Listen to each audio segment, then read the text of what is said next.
Another week in the books, man. It's a rainy football Sunday here in New York. And we're about to go live covering the world of professional wrestling the way that it should, man. What do we got lined up tonight? We got Kahn, C-O-N, WWE CEO Nick Kahn on the Bill Simmons podcast. Oh my goodness, man. Absolutely nothing of value to come out of that interview, and it was actually quite pathetic how the man changed his tune. Literally a month after he was a part of the board that unanimously voted him, Vince, to stay away. We got news on another major return to the WWE. Who is it? We're going to talk about it. We got major Royal Rumble news. WWE has some Royal Rumble plans that I think you guys might be happy with. Excellent news on the Pugh family, Jay Briscoe, and the tragic death of Jay Briscoe. Some good news to come out of that tragic accident that happened earlier on Tuesday afternoon. And Dwayne Johnson apparently will not be ready for WrestleMania and won't be in Los Angeles. And I don't believe a fucking single word that came out of that story from The Observer. I don't. Why?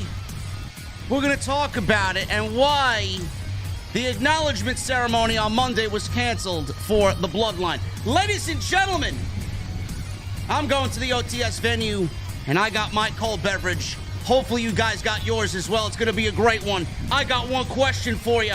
What the fuck are you guys drinking? I'll see you over there.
Why has Triple H been so successful?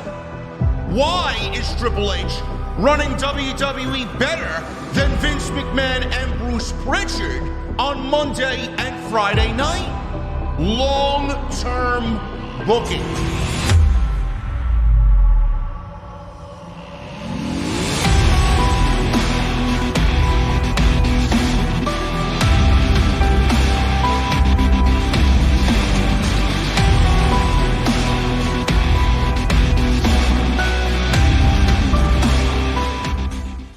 What is going on, guys? Thank you so very much for joining me right here on Off the Script. This is episode 460 for your January 22nd, 2023. I'm your host, JD from New York. As always, coming to you live from the OTS venue.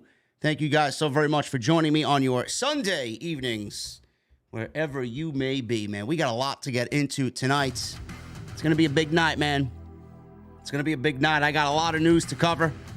Like I said in the intro, we are going to cover the Nick Kahn, Bill Simmons podcast, the most important parts of the podcast. I actually listened to it, not all of it, but I got the gist of the vibe today while listening to it. I got caught up in listening to that this evening, and he is legitimately a well-spoken con man.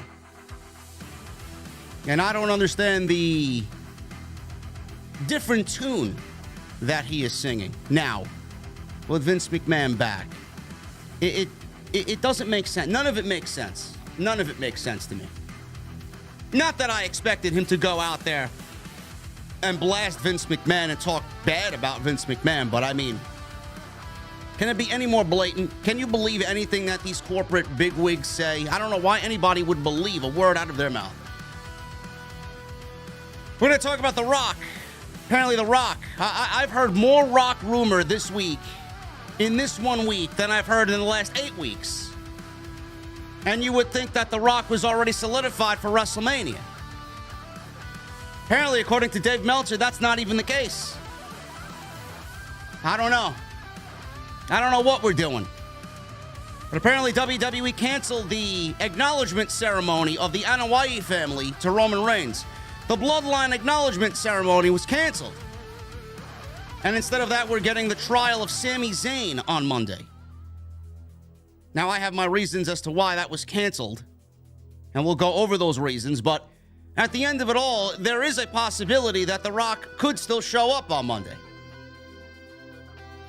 We'll see what happens. Maybe this is another one of those Vince McMahon suggestions that was being reported by Fightful. We got news on the Pugh family, some positive news there, which we'll start off at the top with because I want to start the podcast off with some love, thoughts, and prayers. Continuing this week to the Pugh family, some positive news to come out in regards to his daughters. And we are going to go over Royal Rumble rumors that were reported this week, man. Some solid plans for the Royal Rumble, which is next Saturday. I can't wait. Follow me on social media at JD from NY206. That's Twitter, Instagram, TikTok, and Cameo. Social media is the place to be. We are going to be very busy this coming week with Raw 30, AEW, SmackDown, and the Royal Rumble. Should be a big one. Go check out all the other videos that you might have missed on the channel. Everything you need is on the homepage. I organized everything so that it's updated for 2023, so you guys don't miss a thing. So go check that stuff out. Live streams, everything you need is categorized via the playlists. It's all there. Hit that thumbs up. We got 1,400 in here and still coming in. We need 1,000 likes minimum. No questions asked. VIPs, you want to chat? You're in the chat room. Lucky to be you. Non-VIPs, anybody listening want to join the VIPs in the chat? Make sure you guys hit that join button. You get chat access on Sundays. You guys get those emotes that you could use anywhere on the channel and those badges next to your name to show off your monthly VIP status. And tonight's show is sponsored by my great friends over at Blue Chew. BlueChew.com, code JD at checkout. For your free sample, all you guys have to do is pay the $5 shipping and handling. That's BlueChew.com. Code JD. I want to thank them for being such a great sponsor, as always, for the last few years and this year as well, all year, right here on OTS. Jay Briscoe's daughter has regained feeling in her lower extremities. This is positive news, excellent news to come out of this tragedy that happened on Tuesday afternoon. The daughters of the late Jay Briscoe had a positive Friday while recovering after being involved in Tuesday's car accident that took their father's life and another driver's life. The accident resulted in his daughters being sent to the hospital with serious injuries. Two representatives of a local nonprofit working with the Pugh family during this time shared an update on both of his daughters. Gracie, the Pugh's 12-year-old, got the feeling back in her lower extremities after not having any feeling below the thighs a day before. She also made small movements in her lower extremities on Friday, including getting in and out of bed to get into a wheelchair several times. She is also off the IV delivering medications and will receive them more traditionally from here on out. That's excellent news. regarding the Pew's 9-year-old daughter, JJ. She will be getting the feeding tube removed on Saturday so she can start eating regular food again, and was fitted for her back brace Friday. She could get into a wheelchair for an hour as her recovery continued. The couple's son, Gannon, Mark Briscoe, and the Briscoes' father visited the girls on Friday. So if you guys didn't know, there was a charity or a GoFundMe-like campaign for the Pew family. People can still donate to the Pew Family Fund, which is nearly $50,000 past the $200,000 goal. Now, the limit will not be raised on this campaign or this fund. Donations remain open for the family's medical costs as such, which is a great thing. Everybody from Kevin Owens to Cody Rhodes to the Bucks to Jericho, Tony Khan, everybody in between donated to the Pew family this week. It was a beautiful thing to see. For those locally who aren't comfortable with online transactions, people can send checks to the Bank of Delmarva, made out to the Pew family benefit. A t-shirt benefit by the Laurel Local will be started soon, with shirts also being available online. A local business called A&K Tackle also had a benefit t-shirt and Pray for Pew stickers available. Those who want to send cards to the family and get well cards for the girls can drop them off at several locations in Laurel or mail them to Laurel High School in Delaware. Excellent news. This is, some light in this cloud of darkness that just overcame the entire Pew family and the wrestling world. This is excellent news. And, the mother of the girls, Jay Briscoe's wife, actually posted something on her Facebook page about asking for prayers and how prayer works. And clearly, all of the love and the prayers that's not only the world of professional wrestling have been throwing up to the family, but all over the world. This made headlines everywhere. All those prayers are seemingly being put to good use. So that is excellent news, and I'm very happy to hear that and see that. And I wish them continued, to get better. Nothing more than what we've read here, man. I mean, I can't wait for them to just get out and just feel better about themselves here and just get back to good health. This is such a great story for them to finally overcome this. But the tragedy, man, I tell you, man, it still doesn't feel real to me. I said this on Wednesday. I said this on Friday. It doesn't feel real to me even still about what had happened. It's so crazy. It affected so many different people in so many different ways. And I know, there are other podcasts that went over an entire history about Jay Briscoe. I'm not the guy that's going to be doing that. I can only give you my personal feelings on, what I thought of his work in wrestling and what I thought about seeing him in person working House of Glory and what he did and, how he transpired to be, one of the best tag team professional wrestlers out there, a great professional wrestler in his own right by himself away from Mark. But I mean, it's crazy to think how he was only 38 years old and his life was taken from him so suddenly. And I'm about to turn 41 in a couple of weeks, and it really makes you put things into perspective. So, this is excellent news, and I wanted to start the show off with some positive news in this dark cloud that really was hanging over the entire wrestling community this week. So that is excellent news, and I wish nothing but the best and love, thoughts, and prayers to the Pew family and those two girls to continue their recovery and hopefully nurse themselves back to good health. Now, the real story was AEW got the Briscoes a tribute show, or Jay Briscoe a tribute show on Wednesday, but it wasn't aired on TBS. They could not turn Dynamite into a Jay Briscoe tribute show. And I said this on Wednesday with Jesse. The reason probably was, and I had no inside scoop on this, this was just me speaking out loud on Wednesday's show. It was probably having to do with the fact that the Briscoes themselves were not allowed on any Warner Media or Warner Discovery program because of their past comments 13, 14 years ago in relation to what Jay Briscoe said all those years ago. And I stood firm on that because there's no reason why they shouldn't have been honored in the correct way on Wednesday live on Dynamite. But Tony Khan, such a professional that Tony Khan is, and a boss that Tony Khan is, nobody does what Tony Khan did better than Tony Khan. When when Luke Harper, when Brody Lee passed away, when this situation happened, Tony Khan put himself in a situation where he banded the entire family together and they came together for such a great cause. And when Tony Khan is put in those situations, nobody has done it better to memorialize and honor those that we've lost. That's the one thing that he has absolutely excelled at, and a lot of people should be looking at Tony Khan and praising him for the job well done. And I don't want people to go out there and watch this tribute show and say that Tony Khan could have done better, or he should have did this, he should have did that. Tony Khan was actually handcuffed from the word go. He could not bring the Briscoes to television when he wanted to. He was not allowed to. He tried. He tried several times to get Jay and Mark Briscoe on AEW Dynamite. There's no fucking way possible that Tony Khan was running that company and he was not going to put the Briscoes on television. It was not a Tony Khan decision. He didn't say, you know what, we can't put him on television. He tried everything to get Jay and Mark Briscoe on television. And he tried everything to get Warner to allow him to do a Jay Briscoe tribute show on Wednesday night, and that did not happen.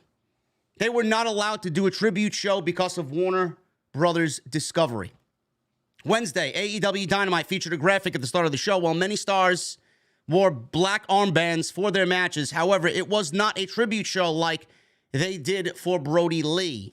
While speaking on Wrestling Observer Radio, Dave Meltzer noted that AEW wasn't allowed by Warner Brothers Discovery to do a tribute show to Jay, and it all goes back to the homophobic tweets Jay sent out over a decade ago. As if the man can apologize, learn from his mistakes, and then apply and become a better person at the end of it all. He's even had wrestlers in that part of the community who banded together and came forward with so much love, showering Jay and the family with love after what had happened. If they could accept him, if they could take his apology and accept him for the mistakes that he made, why can't Warner Brothers Discovery? Seems like this company and companies like this are exactly, the reason why things aren't being done the right way. And if you ask why, it's probably more than likely some executive bigwig dick who doesn't allow this type of shit to happen for reasons that they find wrong and can't find any other reasons to let it go. It sucks. So Meltzer talked about this, that he apologized for the tweets over the years. This is the reason why the Briscoes were never signed by AEW or used on AEW programming. They were only used for Ring of Honor storylines and put into matches for Ring of Honor throughout the year, where we got the Briscoes and FTR trilogy that will go down as the best tag team trilogy of all time. Warner Brothers Discovery did not want them used or him used at all by AEW.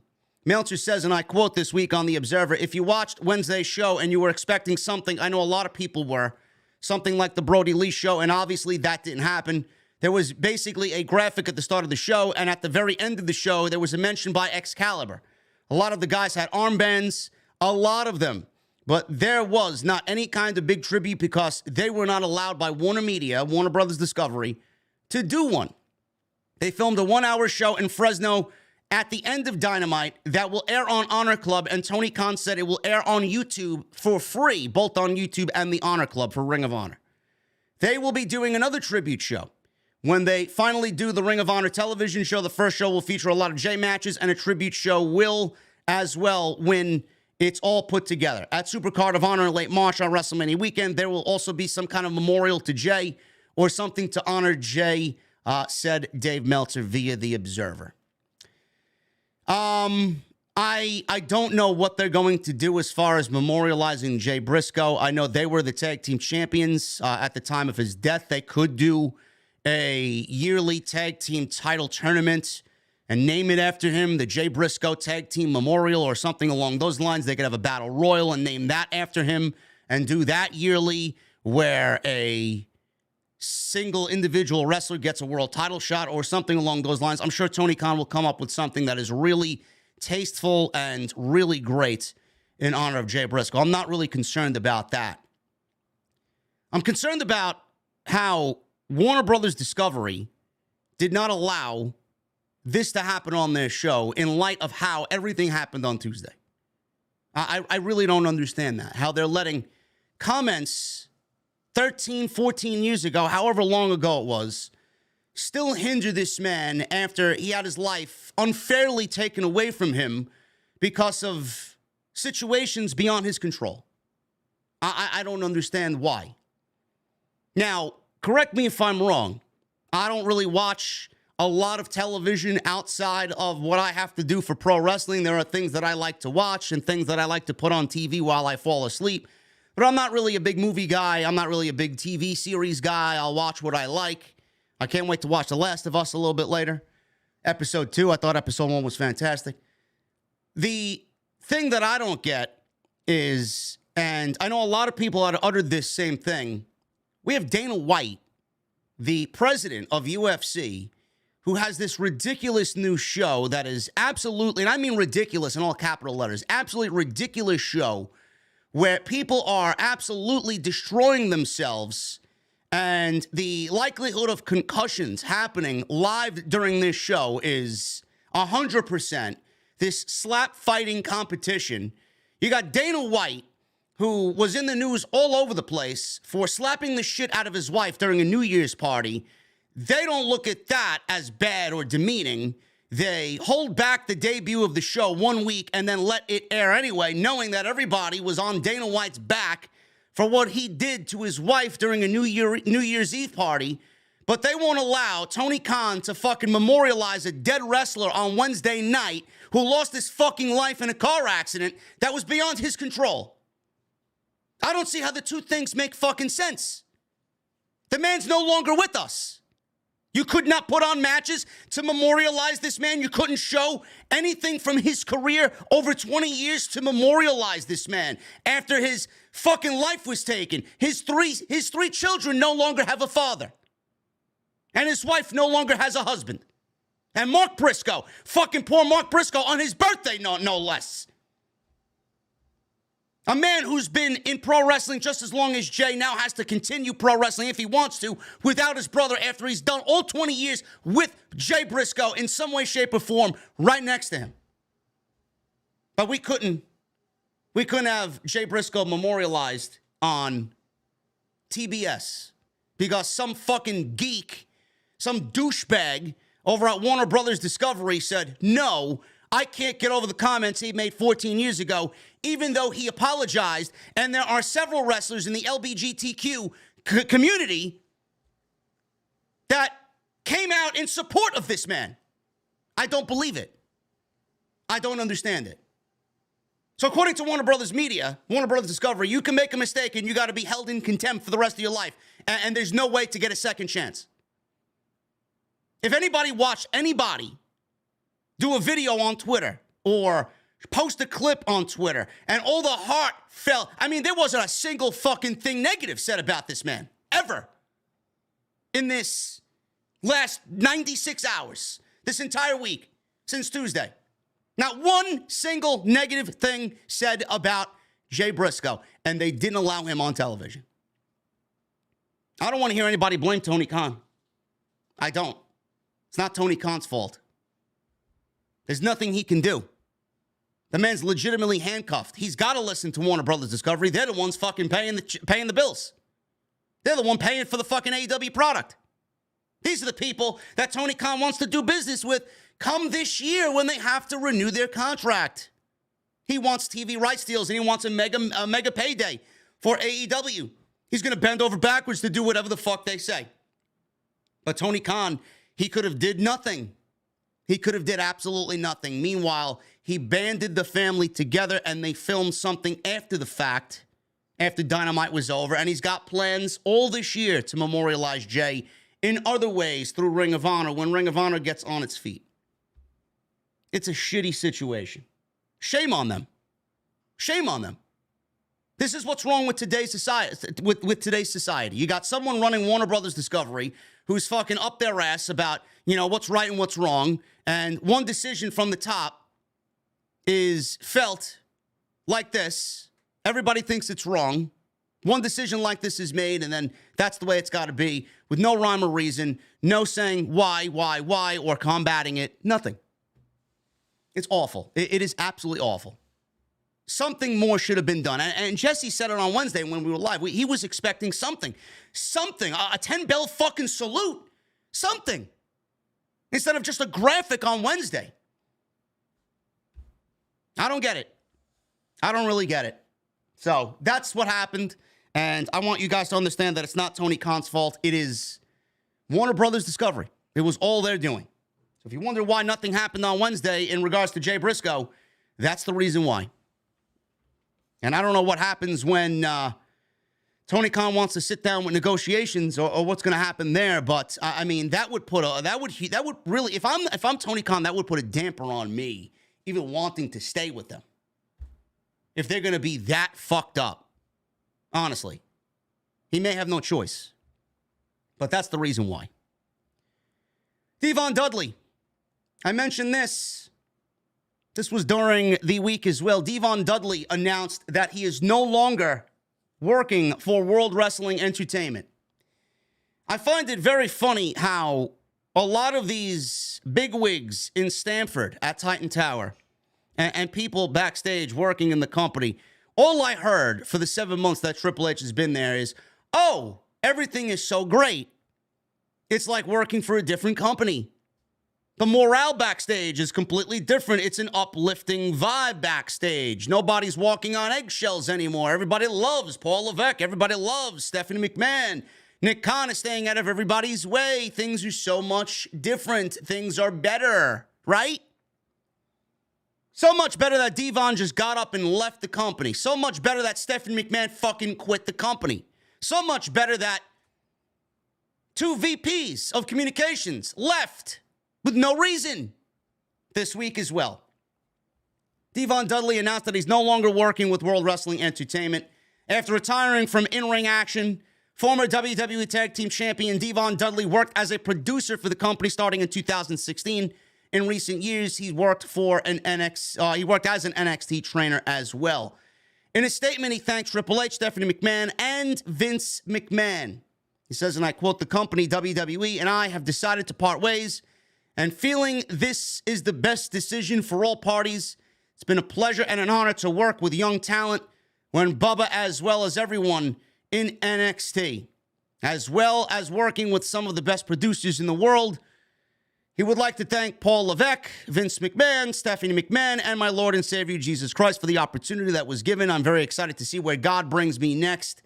Oh, my brother, testify," he says in his quote, end quote. Speaking of tag teams, I know we mentioned the Briscoes. One of the more transcendent tag teams of the modern era are the Briscoe brothers, but the Dudley boys, they may be the most successful tag team in all of pro wrestling. We got championships from every promotion, WWE, TNA, New Japan, ECW, all over the place, man. The amount of tag team titles that they've won, another tag team that has transcended the business of professional wrestling. I find it very funny. This news actually came out after Vince McMahon filed a new SEC filing by Vince McMahon. Means he no longer needs the approval from stockholders on actions taking the WWE into the future. So we're going to talk about that, but all of this, I don't really have anything else to add on Devon Dudley. I mean, Devon Dudley is a dime a dozen. You can get somebody else to replace Devon like that. I'm sure they have 1,000 fucking producers or agents backstage in WWE. The part that I find funny is everybody in WWE, is now worried. No matter what they say publicly, I know that they're fucking worried. I don't know why you wouldn't be. And several people within the company like this are dropping like flies. Vince McMahon is making a power play to sell the company. Meanwhile, take care of himself on the back end. I'm sure whoever he's going to sell the company to, he's going to negotiate for him to be in full control and full power. I mean, this is not going to be reported by anybody because it's going to bring the company down as far as a potential sale or interest in a sale. So I don't think Vince McMahon's going to bring that to the table, or you won't really hear about that publicly. But there's no reason why you should be believing Vince McMahon. There's no reason why you should be believing Nick Kahn or anything that these suits and ties tell you that work in the offices of Stamford, Connecticut. There's no reason why you should believe any of them. So I find it very funny how you got 2 vice presidents, which I'll get to today, 2 vice presidents of communications quit. Stephanie quit, which is very bizarre. And Bill Simmons asked twice why Stephanie McMahon quit, and Nick Kahn gave no answer outside of, oh, I don't meddle in family business, which I understand. But there was no reason given as to why Stephanie McMahon quit, and that's the reason that I want to know. That's the answer that I want, the question I want answered. Why? I don't give a fuck about anything. Why did Stephanie McMahon quit the company? Vince McMahon could sit there and say, I want to attack strategic alternatives. I want to sell the company. But we all know what Vince McMahon is capable of, and we know how he has how he has acted in the past. So we know exactly what he's planning to do. You're never going to hear about it publicly. Look at what he's done so far. You don't think he's going to be capable of taking over the fucking creative department in WWE once again?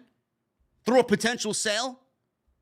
Or maybe he takes over before the fucking sale. I don't know. But people like this dropping like flies and just getting up and quitting after all you heard, it was, oh my God, WWE is such a great place to work now. Everybody's fucking happy. Meanwhile, if it's so great, why is the company being sold? If it's so great of a place to work, why are you leaving? Now, I know Devon had a little bit of a rocky relationship lately with WWE. He wanted to do some independent show, some ECW tribute show with Bubba Ray Dudley. I don't know what they had planned for him to do. He got in some hot water. Bruce Pritchard notified Triple H of his appearance on this show. I'm assuming he had gotten approved, but maybe he was doing something that the company did not want him to do, being that he just had surgery and he's not really capable of wrestling at this stage of his career or at this stage of his life. Bruce Pritchard took this problem to Triple H, and Triple H said, if you do this show, I'm going to fire you. You're going to be terminated. I don't know what had happened there. Maybe they were just on different pages, but if it was such a great place to work, why is he leaving? I just find it very funny how Vince is now back in power, and you see certain people just dropping like flies. That is not by coincidence at all.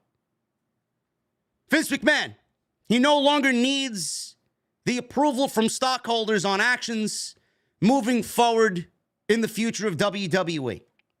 Vince McMahon was voted back onto the board of directors to become the executive chairman of the board, while Nick Kahn became the sole CEO of the company on January 10th, after Stephanie McMahon's resignation as co-CEO and chairwoman of WWE. This led to a class action lawsuit filed by Scott Fellows, who holds a Class A common stock in WWE, against McMahon, as he claims McMahon abused his power as CEO. This suit was filed in Delaware's Chancery Court. WWE filed a new SEC filing on January 16th, noting that McMahon, in this capacity to do so, as controlling stockholder of WWE, executed and delivered a written consent, the January 16th consent, taking certain actions by consent without a meeting in accordance with Section 228 of the DGCL to substantially repeal the January 5th amendments. The filing also noted that no further approval of the stockholders in WWE is required to approve any of McMahon's actions taking moving forward regarding the business. This is after the bylaw amendments were replaced on January 5th. The stockholders, I mean, they had no say in what Vince McMahon was doing anyway. I mean, Vince McMahon's going to do what he wants to do anyway. He's got the board of directors on his side. He fired 2 people of the board of directors to replace them with Michelle Wilson and George Barrios. 3 other people quit because they knew what he was doing was morally wrong. And now he has, and Stephanie McMahon quit, by the way. So the board of directors now is in full Vince McMahon thumbs up of approval. Everything that goes through the board of directors, Vince McMahon now has power of the board of directors. The stockholders have no say in what Vince McMahon does. Vince McMahon's going to do whatever the fuck he wants. Now, I actually did inquire about this, and a journalist in the community has really stepped up and done some really great work in light of all of this. And his name on Twitter is Moonlight Graham, Reese Kelly. I actually got into a little bit of a discussion with him on this, and he has hit me up in the DMs to answer some questions because I wasn't really, up on all this lingo. I'm not really one of those guys that you're going to listen to get into the business side of things. I don't know about filings and fucking stocks and all this other shit. So there was this news that broke, and I asked, now, does he have more power than he does essentially before with this move where the stockholders have absolutely no say in what Vince McMahon does? He doesn't need the stockholders' approval. So I asked, does he have more power than he did before, essentially, with this move? So he says yes and no. This officially recognizes him as the sole authority with the SEC. Minority shareholders have been officially cut out of the equation. Not that they had voting power to override Vince in the first place. So, they whatever they did, Vince was not going to really give a shit about what they say anyway. Yeah, he was going to do what he wanted to do. So there was a new lawsuit that actually was filed, and a new breach of fiduciary duty lawsuit has been launched against Vince McMahon. Detroit's police and fire retirement system is suing, seeking a declaration to block McMahon's power and expedited sale of WWE. This was first reported by Sportico. Now, I asked about this as well because, again, I don't know how this plays into what Vince McMahon wants to do. His power play to sell the company and potentially overtake, his power that he once had way back in June. Have any of the lawsuits even gone anywhere? All these lawsuits that Vince had on his desk, have they ever gone anywhere? It seems like there's a new lawsuit every week and nothing really seems to come out of them. So does this slow the potential sale of a company, I asked, and he gets back to me with this reply. He says it potentially can get in the way of a potential sale. The plaintiffs here are requesting this to be class action so others can hop on. Maybe Vince's new filing this morning was an attempt to change the language so these lawsuits wouldn't stick. I have no idea how that works. Regardless, there's now 2 class action suits, and the man has officially made himself the sole authority with the SEC. Those are the 2 pieces of news this week. This filing this morning was kind of a nothing filing, though we have now to question whether his decision to repeal those bylaw changes is to protect from litigation. So I know a lot of people made a big deal about this potential story with him filing with the SEC. It just goes back to what I said before. He is the man. He's the one wielding ultimate power here. And no matter what, in any which way during this entire situation where the stockholders or the shareholders going to say anything to Vince McMahon, and he was going to listen. Vince McMahon's going to do what Vince McMahon wants to do to sell the company and get back what he lost for 7 months. That's the way I see it. So they never had a say in anything anyway. So this was all a very, minor story that didn't really play into anything that we've already reported on Vince McMahon. There are bigger pressing issues in regards to Vince McMahon than this one story about a new SEC filing by Vince McMahon not needing the approval from stockholders. There's so much more as far as a bigger story and a bigger concern from within what Vince McMahon is doing in the WWE. So the Detroit and Fire Retirement System sued to block Vince McMahon from regaining control and selling WWE. Look, I'm not surprised. Everybody seems to think that he's doing wrong. But apparently Nick Kahn says, I look at Vince McMahon and I see nothing wrong with the way he's handled and conducted business. I admire the way he's gone about and done business for WWE up until this point. Detroit's Police and Fire Retirement System has filed a lawsuit against Vince McMahon after being voted back onto the board of directors to become the board's executive chairman.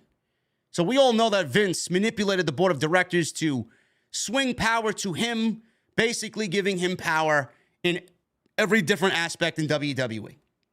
I don't even know why we need a board. I really don't.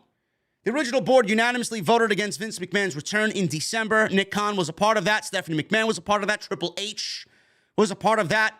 The song Differently now is being sung still because he is the majority shareholder for the company. He removed 3 board members to make way for himself, George Barrios and Michelle Wilson. There were 2 other members that left the board following Vince's return. According to Sportico, a lawsuit by Detroit's Police and Fire Retirement System notes that they are seeking a declaration that would effectively block the former CEO from regaining control of the WWE's board of directors and prevent him from expediting a sale. They requested it be recognized as a class action on behalf of other WWE stockholders and was filed in Delaware's Court of Chancery. The lawsuit may slow a potential sale of WWE, which is something McMahon noted when he returned to the company earlier this month, in addition to helping lead talks for WWE's next TV deal. WWE wants to sell the company by the middle of this year, 2023. The lawsuit argued that McMahon had breached duties as controlling stockholder by trying to impose his personal will on WWE and its board of directors by purporting to adopt a package of invalid and inequitable bylaw amendments that would hamstring the board from making critical business decisions. Basically, what they're telling you is that he manipulated the board of directors to swing power in his direction, giving him ultimate power and 100% of the vote. And that's wrong. And we knew that from the word go. We knew it when, he fired 3 board members to make way for himself and 2 cronies that he fired not too long ago. So he's basically brought back yes men and women to side with him and give him yes, yes, and yes. McMahon owns 39% of WWE's equity, but 81% of its voting power because of his Class B stock, which comes to 92%. This means that he has 10 votes per share because of the Class B stock, while someone with Class A shares holds only 1 vote per share. The lawsuit cited McMahon stepping down from his WWE duties last year amid reports of more than $12 million in secret settlements to his accusers, and the letters between McMahon and the board from December that were part of the SEC filings. In one letter to McMahon, the board mentioned the denial to protect stockholders. Your return to the company at this time, the board wrote, would not be prudent from a shareholder value perspective, given that government investigations into your conduct by the United States Attorney's Office and SEC are still pending. So now he's got the SEC, complete control via the SEC, right? And your return to this company at this time, the board wrote, would not be prudent from a shareholder value perspective. He doesn't give a shit about what the shareholders say. And he's made that clear with this move about, what he did.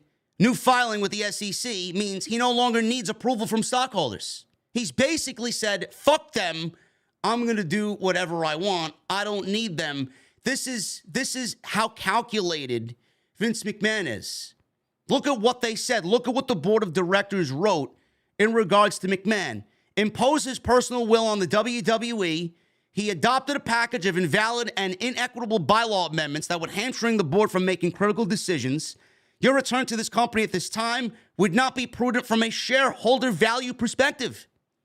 So not only did he rid all of those who voted no on the board, he basically said, fuck you to the shareholders as well. And he's going to do what he wants to do on his way to selling the company and possibly regaining ultimate power in the WWE. He's got everything on his side. This is what he's been planning for 7 months. And it worked. And now he's back. And he's the chairman of the board once again. It's disgusting. As the police and fire system tells it, McMahon's move run afoul of both Section 141 of the Delaware General Corporation Law and WWE's charter, altering the company's governance structure in the absence of bargained for exchange between WWE and McMahon. The system asserts usurps the power of the board over critical corporate management functions and vests it solely in McMahon in his capacity as a stockholder. Neither Delaware law nor WWE's charter permits the kind of transfer of power the system says occurred, and the system wants a declaration the consent is void. This lawsuit comes after the same suit was filed on January 10th by a WWE stockholder named Scott Fellows. Attorneys from Labaton, Such-a-Row, Friedlander, and Goris Law represent the police and fire fund and Fellows. Several law firms were looking into potentially filing lawsuits against McMahon when the hush money scandal first broke last summer, and now that he's back, complaints are starting to be filed with likely more to come. It's almost as if nobody thinks, nobody on Vince McMahon's side thinks that he did anything wrong. And yet everybody looking at this from the outside looking in, and the people who are on the WWE side here as a shareholder, and people on the board of directors, some of them that are no longer there, saw what Vince McMahon was doing, knew that it was wrong, said something about it. He changed bylaws. He's got everything on his side. People fucking quit because he knew, or they knew rather, that he was not going to let this thing go, and they didn't want to be a part of this fucking shit show. Meanwhile, you got Nick Kahn out here praising Vince McMahon the way that he's handled things. How bad does that make Nick Kahn look when you got something like this that is out there in the general public? You got Nick Kahn on the Bill Simmons podcast saying that he admires the way Vince McMahon has handled this thing by going away for 6 months, 7 months, and then coming back and just taking power again. Meanwhile, I don't know none of this fucking jargon, the way that they speak. All I know is everything that I read you, it means to me, it's fucked up.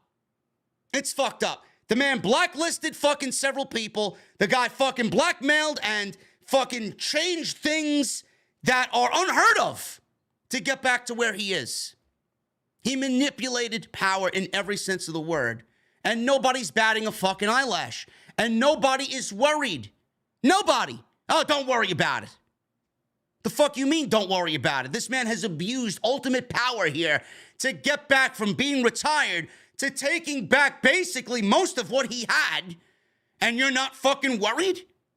Look at the ultimate power this man has wielded. You don't think that's going to bleed into what we see on television? No matter what they say. I've been telling you this for weeks. They're not going to actively get rid of Paul Levesque. They're not going to change things on television. They're not going to do it right in front of your face. They're going to do it secretly. You will know when things change. You will know when things feel different. Just watch the show and keep an eye out for those changes. But if you don't think that this man is capable of making those changes that we care about on TV to swing back to what he wants to do, I don't know what to tell you.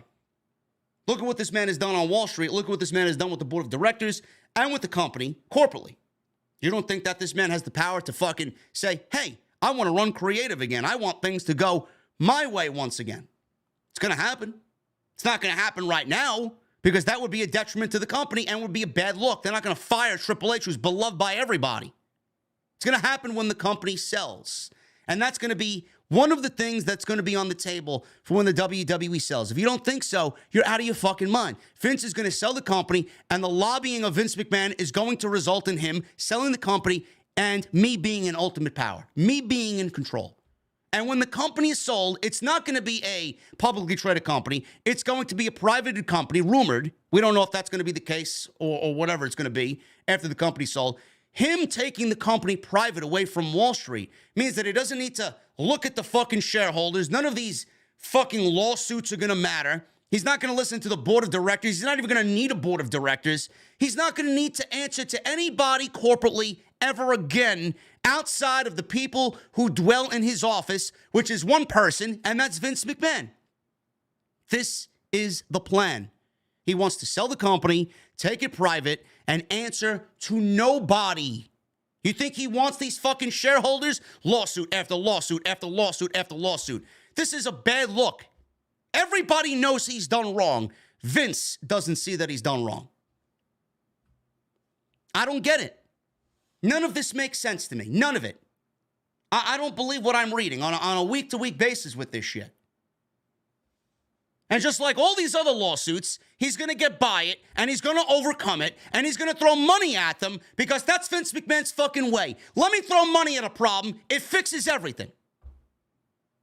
Vince McMahon reaches a multi-million-dollar legal settlement with Rita Chatterton, who accused him of rape back in 1986. Settlement. Now, I do agree that Vince McMahon paid this woman off, gave her whatever she wanted, because the litigation, if this went to court, probably would have been more than the actual settlement that Vince McMahon settled with Rita Chatterton. It would have been more for him to go to court, and he would have expended more, funds, and it would have been just a complete mess for Vince McMahon. So he settled out of court with a multi-million-dollar legal settlement. The story notes that Chatterton agreed to pay a lesser amount than what she was asking, but what she will be getting is in the millions of dollars, according to people familiar with this matter. This is coming from the Wall Street Journal, and they are reporting that Vince reached a settlement with former referee Rita Chatterton. Mr. McMahon denies, of course he does, and always has denied, of course he has, raping Miss Chatterton. Because admitting to rape is going to make Vince McMahon look great in the lieu of a sale of WWE, right? And he settled the case solely to avoid the cost of litigation, which I believe. McMahon's attorney, Jerry McDevitt, said in a statement to the Wall Street Journal. Now, they said that paying this woman off is not is not a party of Vince McMahon admitting guilt. This is not an admission of guilt for Vince McMahon. I mean, you could look at it one way or another. I mean, those who think that he raped this woman, You're going to continue to think that he raped this woman. And those to think that Vince McMahon is innocent in this situation, you're going to continue to think Vince McMahon is innocent in this situation. Nobody knows for sure what the fuck happened. It's he said versus she said. So, it made the news. After all these years, 2022, this story is being arose from 1986, when the dirt continues to be thrown on Vince McMahon. Here comes another woman looking for another settlement from Vince. Chatterton alleged that she was raped by McMahon in the back of a limousine in 1986. She did not go public with the story until 1992 because of her parents being in ill health, but she spoke to Geraldo Rivera about her parents passing away. The allegations were later backed up by former WWF wrestler Mario Mancini. He stated on his podcast that Chatterton told him about what McMahon allegedly did to her on the day after the alleged incident. So, like I said before, earlier this week, Vince McMahon comes into a situation. There's a situation with Vince. He throws money at it, and it all goes away. That's exactly what Vince McMahon did here. I'm assuming this was going to be one of those little things that he didn't want on his desk while he tries to sell the WWE by the summer of 2023. He didn't want this looming over his head because this could have been, one of those things that just doesn't go away and paints the WWE in a bad light. So this woman gets what she wants. She can now shut up and Vince can move on and sell the company. And this woman isn't really going to make Vince or the WWE look bad from this point on. So there you go. Not a single word will be ever said again about Rita Chatterton. Throw money at it and Vince is going to make it disappear. WWE's Vice President of Communications, Adam Hopkins, gone after 25 years with the company. This goes along with another WWE Vice President of Communications, Stephanie Fiondella. She leaves the company. I mean, it's not out of the realm of possibility that these people want to go and do something else with their life. But being with some place for 25 years, I mean, that's a little fucking outlandish. You spent 25 years of your life with one company and you just decide that you want to get up and leave after one day. And I find it funny how Vince is now back in Titan Tower, and all of these names are now all of a sudden disappearing. I don't find that to be just a coinky-dink. It's Vince.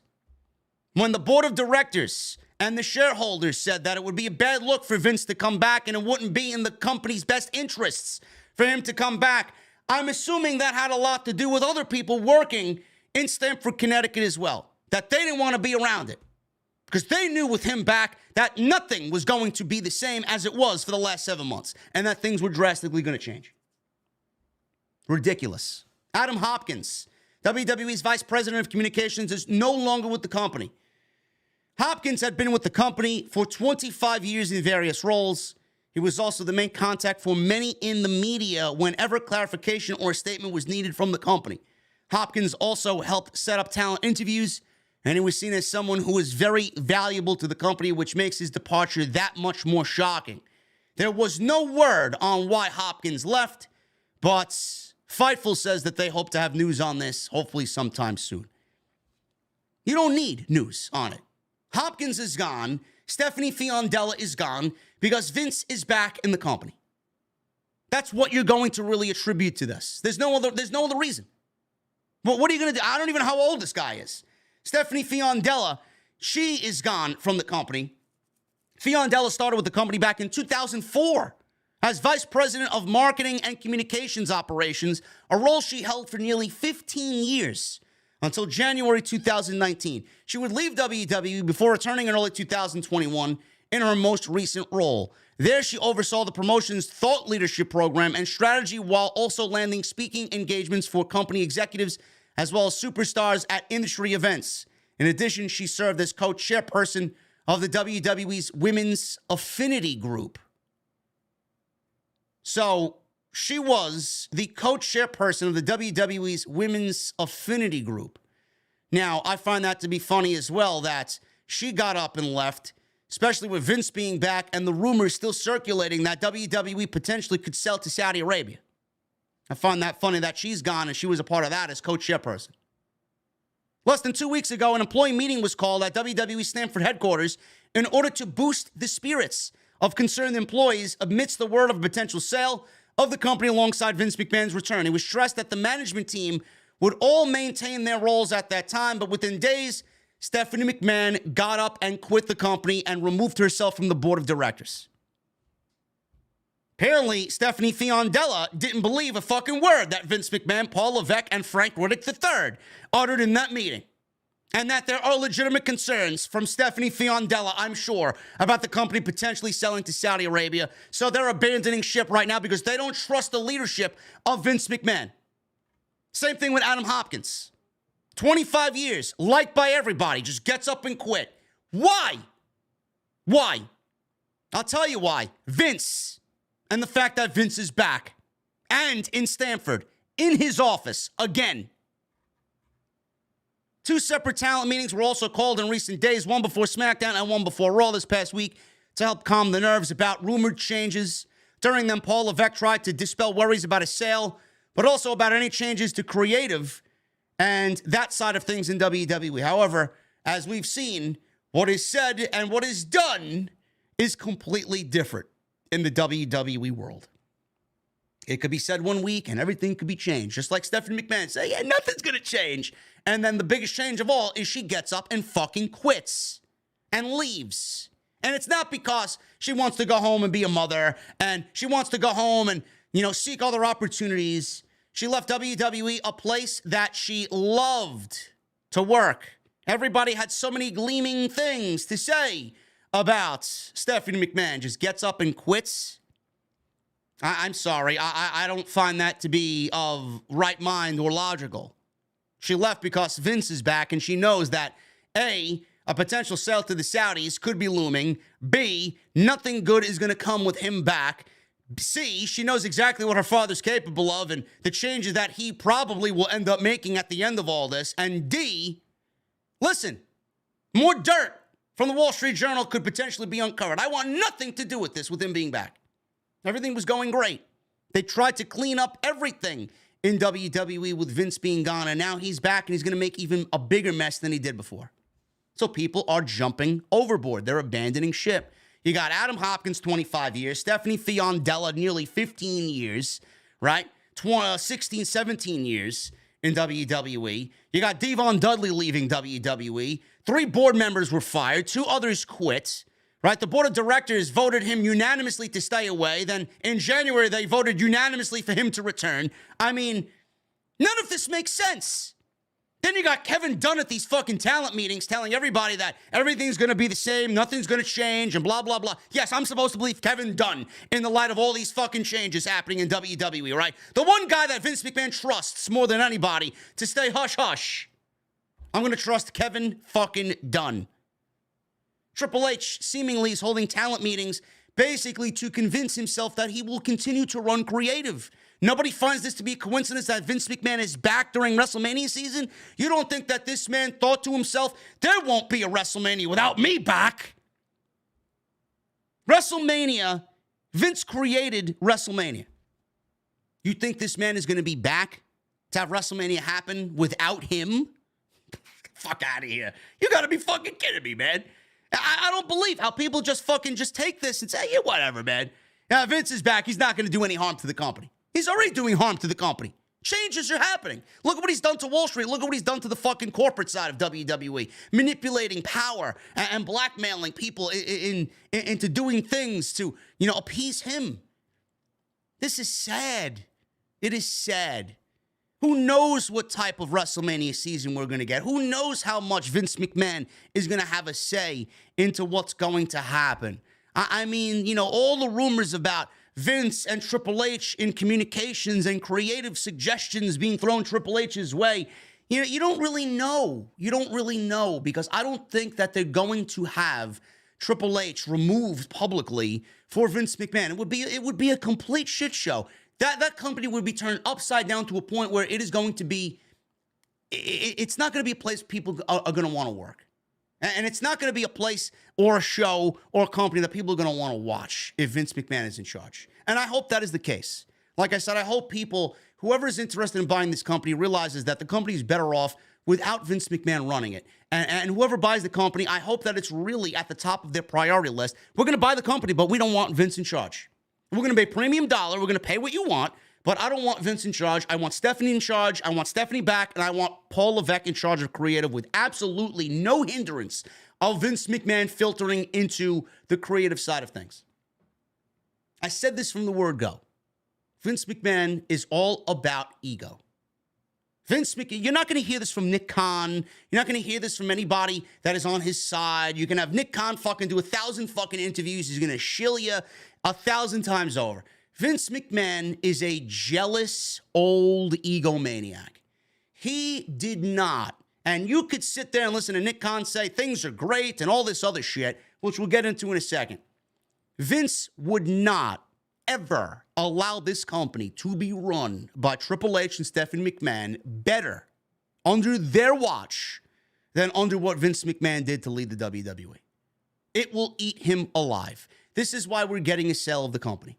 Vince would rather get the company sold, get it out of the family, because he cannot stand the fact that the company could potentially be run with him out of the equation better than when he was in charge himself. So he's going to sell the company, and he's going to get Triple H and Stephanie McMahon paid off of all the hard work that he's done for 40 years with the WWE. He's going to get it in the hands of somebody else because it's their problem now. If he has another McMahon run the company, he would not ever allow that McMahon and that generation of McMahon to run the WWE better than his WWE. You have to understand this. That's the reason why we're getting a sale of the company. We're getting a sale of the company for that, and Vince McMahon potentially lobbying and leveraging himself back in creative. Those are the two reasons we're selling the company, because I said this for how many times now? I said this for weeks now while covering the story. Why are you selling the company? Is it really a necessity to sell the company now when everything is up, interest is up, ratings are going to be up this WrestleMania season more so than they were last year, interest in the company is up, pay-per-view buys are up, or Peacock subscriptions are up, ticket sales are up, merchandise is up, everything is up. Everything was up. If you compare this 7 months with what Triple H and Stephanie did to WWE compared to last year's WWE, everything on TV, from what you see on TV, was up. Everything regarding the product, creatively, and interest in the everything was up, skyrocketed over Vince McMahon. And you mean to tell me that Vince didn't have a problem with this? Why do we need Vince there? I never understood any of this. None of it made sense to me. This is exactly what the reasons are. And you need to understand that. None of it makes sense. So on top of all these people leaving, WWE also removed independent wrestling content from Peacock. Again, this might be a non-issue to you. This may be a small story to you, but I find the fact that WWE removing the independent wrestling content from Peacock, now that Vince McMahon is back in charge, I find that not to be a coincidence. This is exactly the type of power play that Vince McMahon wields. Now that he's back, I didn't even know independent wrestling was on Peacock, to be quite honest with you. I don't watch WWE Network to watch independent pro wrestling or the promotions that they're affiliated with. But people, there is an audience that did like that type of stuff. So that stuff was on there, not bothering anybody, innocent as innocent can be, adding content blocks to the fucking subscription service. And meanwhile, it's now gone because Vince McMahon is back. And Vince McMahon, again, showing you where his priorities lie. They never went forward with the tiered idea for the WWE Network to add content from independent promotions, which they had a working relationship with, such as ICW, Progress, and Evolve. When WWE made a deal with Peacock in the United States, it came along with the indie content. However, it looks like the content will be going away. Insane Championship Wrestling's videos are currently being listed as expiring in the next 2 days on Peacock, which is now gone. A video from WXW's wrestling promotion in Germany is also slated to air this Sunday. Fightful notes that they'll discontinue indie content on the WWE Network. It's unclear exactly when the content will stop being uploaded. So Vince McMahon's back in Stamford, Connecticut. Vince McMahon is now back in his seat as chairman of the board and making moves. And all of a sudden, this news breaks on top of vice presidents leaving, Devon Dudley leaving, Stephanie McMahon quitting and stepping away from the board of directors, the meetings backstage being, a thing on Raw and SmackDown, trying to calm everybody's nerves, everybody wondering if the WWE is going to sell to Saudi Arabia. All this shit happening, and then this happens when Vince McMahon's back, and you find this to be another day in the WWE. No, it's all in the same fucking breath. Vince is back, and this is all happening because Vince McMahon is back. That might be a non-story to you. The reason why I included it here is to put it into the list of things that are now happening, and I want you guys to be aware of the things happening with Vince McMahon now being back in power in WWE. It's not a coincidence. It's not a coincidence whatsoever. You might have liked the independent wrestling shit on Peacock and the WWE network, and you're no longer going to be, having access to that. So there you go. There you go. There is a feeling internally that Vince McMahon may return to TV soon. I would not be shocked if Vince is at Raw 30. I hope to God not. I would not be shocked that Vince shows up at the Royal Rumble. Again, I hope to God not. I would not be shocked if Vince McMahon opens WrestleMania and gives us his opening speech for WrestleMania, thanking the WWE Universe. And I'm telling you this right now, when you see Vince McMahon back on television, Vince McMahon is going to be seated in Gorilla. I'm telling you right now, when that man is on TV, you know that man is back in power. What else is he going to do? What is Vince going to do if he's going to be on TV and then walk back through that curtain? What is he going to go sit in the fucking locker room with the rest of the talent? What is he going to sit in catering and have some of Titus's green beans? No, that man is going to be sitting right next to Triple H. Hey, Paul, let's do this. Hey, Paul, let's get Omos on TV. Hey, Paul, let's get Dolph Ziggler and Bobby Roode back on TV. That's what's going to happen. That's what's going to happen. Let's get Austin Theory out there as Theory and have him show up with a golden egg. That's exactly what's going to happen. Those creative suggestions are not going to be suggestions. They're going to be downright orders from Vince McMahon. So when you see him back on television, which I assume will be soon, and the feeling is that he will be back on television, you know exactly when that is. He's going to be back in that chair. Wrestling Observer Radio, Dave Meltzer noted that there is a feeling internally that WWE will see Vince McMahon return to television in the very near future to see what kind of reaction he gets. He did this before he resigned from the company last summer. Vince came out, and the story broke from the Wall Street Journal that he paid off this woman and that woman, which resulted in $19.7 million being funneled through company funds to pay off these women for sexual acts that he committed over the years with several different women, right? Got John Laurinaitis the fucking boot from the WWE. People were bowing to him.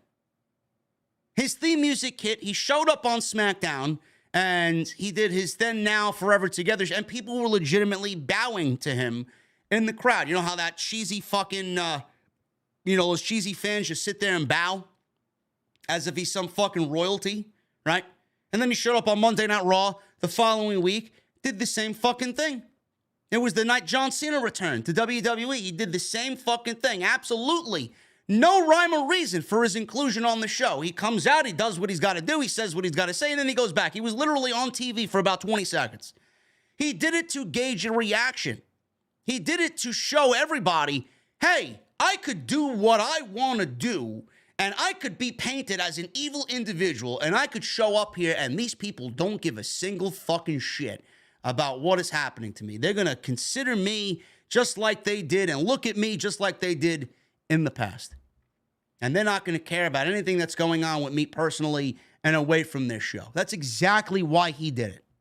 And he's going to do it again. Mark my words. He will do it again to gauge a reaction from the fans. And when that happens, it will be all the fucking motivation he needs to say, you know what? I'm going to need a role. I'm going to need to take back my spot here on television, because if these people don't give a fuck, then the people at home seemingly don't give a shit. And that's exactly what he's planning to do. And that's what I'm afraid of. That's what I'm afraid of. Vince is at the office, says Dave Meltzer. He hasn't been on TV yet, but I say probably yet.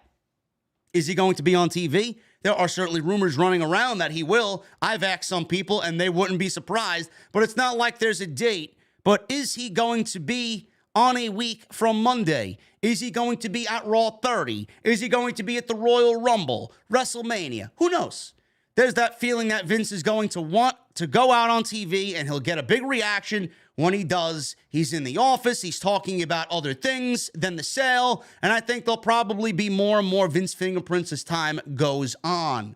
As far as creative goes, it just depends. If Vince wants it, he will work to get it back. He may do it slowly. Who knows, Meltzer said.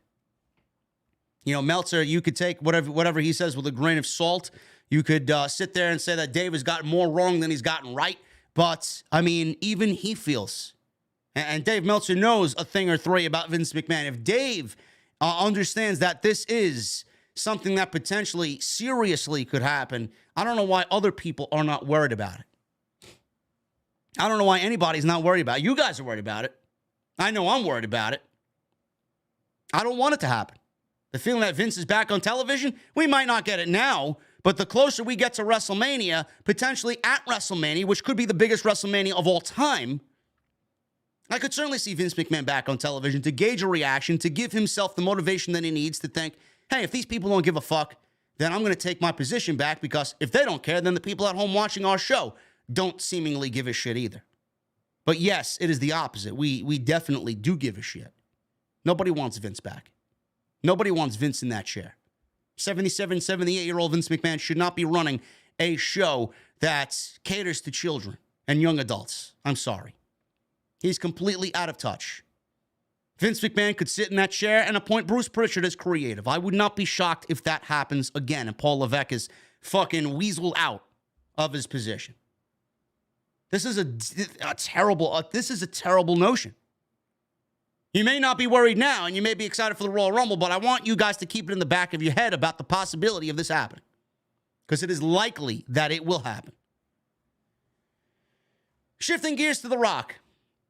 I got one small news article on The Rock, then we'll get into the Nick Khan situation, and then I got more bigger news on The Rock as it pertains to WrestleMania. Now, this is in light of Vince McMahon being back and Vince McMahon being in Stamford, Connecticut again and working out of his office, and, you know, him being the chairman of the board. Vince McMahon's return and all that he's done so far up until this point for WWE, his return isn't expected to affect The Rock's WrestleMania status. Now, if The Rock is supposed to show up, or if The Rock is going to show up at WrestleMania, it's not going to affect WWE's stance on The Rock or WrestleMania with The Rock's inclusion in Los Angeles. So Vince McMahon's back in WWE, you guys know that. Some of McMahon's return, may affect John Cena and The Rock's decision to work WrestleMania 39. His return raises the question of whether they would want to be associated with the current happenings and controversies going on with WWE and Vince McMahon. Now, this is me. I've mentioned this a couple of times. This is just me speaking out loud. John Cena was supposed to wrestle Austin Theory, I do believe, at SummerSlam. They held off on that. John Cena came back to celebrate his 20 years in WWE over the summer, right before SummerSlam. They were definitely planning Austin Theory versus John Cena. And that is when the height of all this Vince McMahon drama was kind of being, riled up by the Wall Street Journal, and everybody was talking about it. And John Cena obviously wants to start transitioning away from WWE. He wants to be more mainstream in Hollywood. And I do feel that John Cena was supposed to wrestle Austin Theory, but did not, because, with all that's going on with Vince McMahon at that time, it would have been a bad look for John Cena to come back to the WWE in the light of this Vince McMahon stuff after being away for so long and then wrestle for WWE and then go back to Hollywood. He felt like it probably would have ruined his chances for getting another gig or some higher level gigs, or would have given his reputation a bad look. He didn't want none of that. So he came and he gave the speech about, you'll see me when you'll see me. This is not going to be a long goodbye. You'll see me sometime in the near future, right? Meanwhile, I do think he was supposed to wrestle Austin Theory at SummerSlam this year.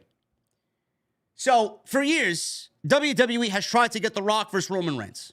And for the last several months, WWE has been going with the idea that the match can happen, potentially, at WrestleMania 39, depending on whether The Rock can fit it into his schedule. Now, The Rock should be able to fit it into his schedule. He's had more than 2 fucking years. He's even teased it himself for the last 2 years. It's been teased on Young Rock. He's been asked a myriad of questions about this.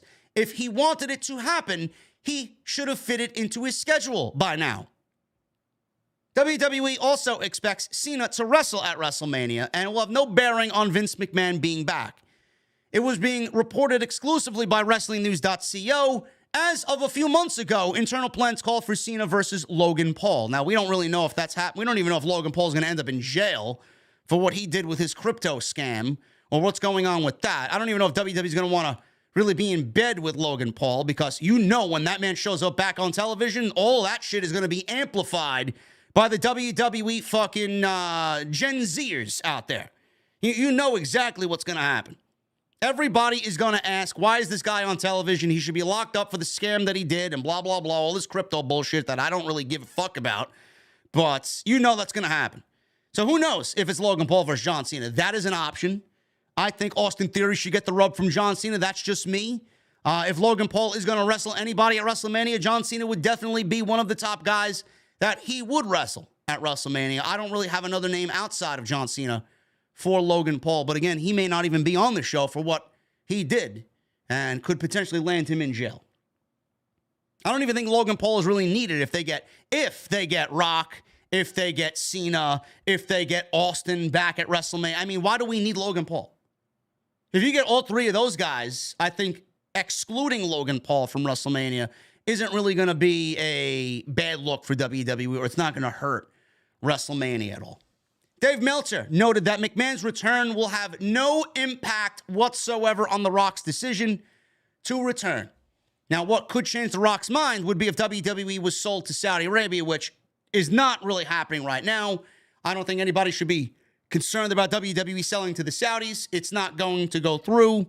And all of that nonsense, which has now landed Steve Muehlhausen of DAZN in the fucking doghouse for several years. His credibility is completely ruined. Cassidy Hayes of Bodyslam.net, completely ruined, right? All these guys, exclusive. Everybody ran with it. People were making videos on it. People were live the day that it fucking got announced. I mean, Jesus fucking Christ, man.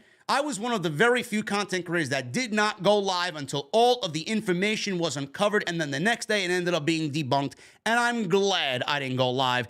And listen, it's a lot for me to say that because I'm sure it would have been a very lucrative time being live for me. It probably would have been a 5,000 viewer easy night if I went live with super chats out the ass, and I did not go live. Because I'd rather have my credibility, and I would rather wait for more information to be revealed so that we can have a logical, down-to-earth discussion on everything. And then Stephanie McMahon ended up walking away, and that's all the ammunition I needed to go live anyway. Because there was plenty to talk about with her stepping away from WWE, never mind the fucking Saudi deal. The basic thing is that Dwayne is going to do what he wants to do. If he has the time, the Vince stuff is going to have no impact whatsoever. He's going to do it if he feels he can do it, and he'll have time to train for it, which he may not because of the XFL.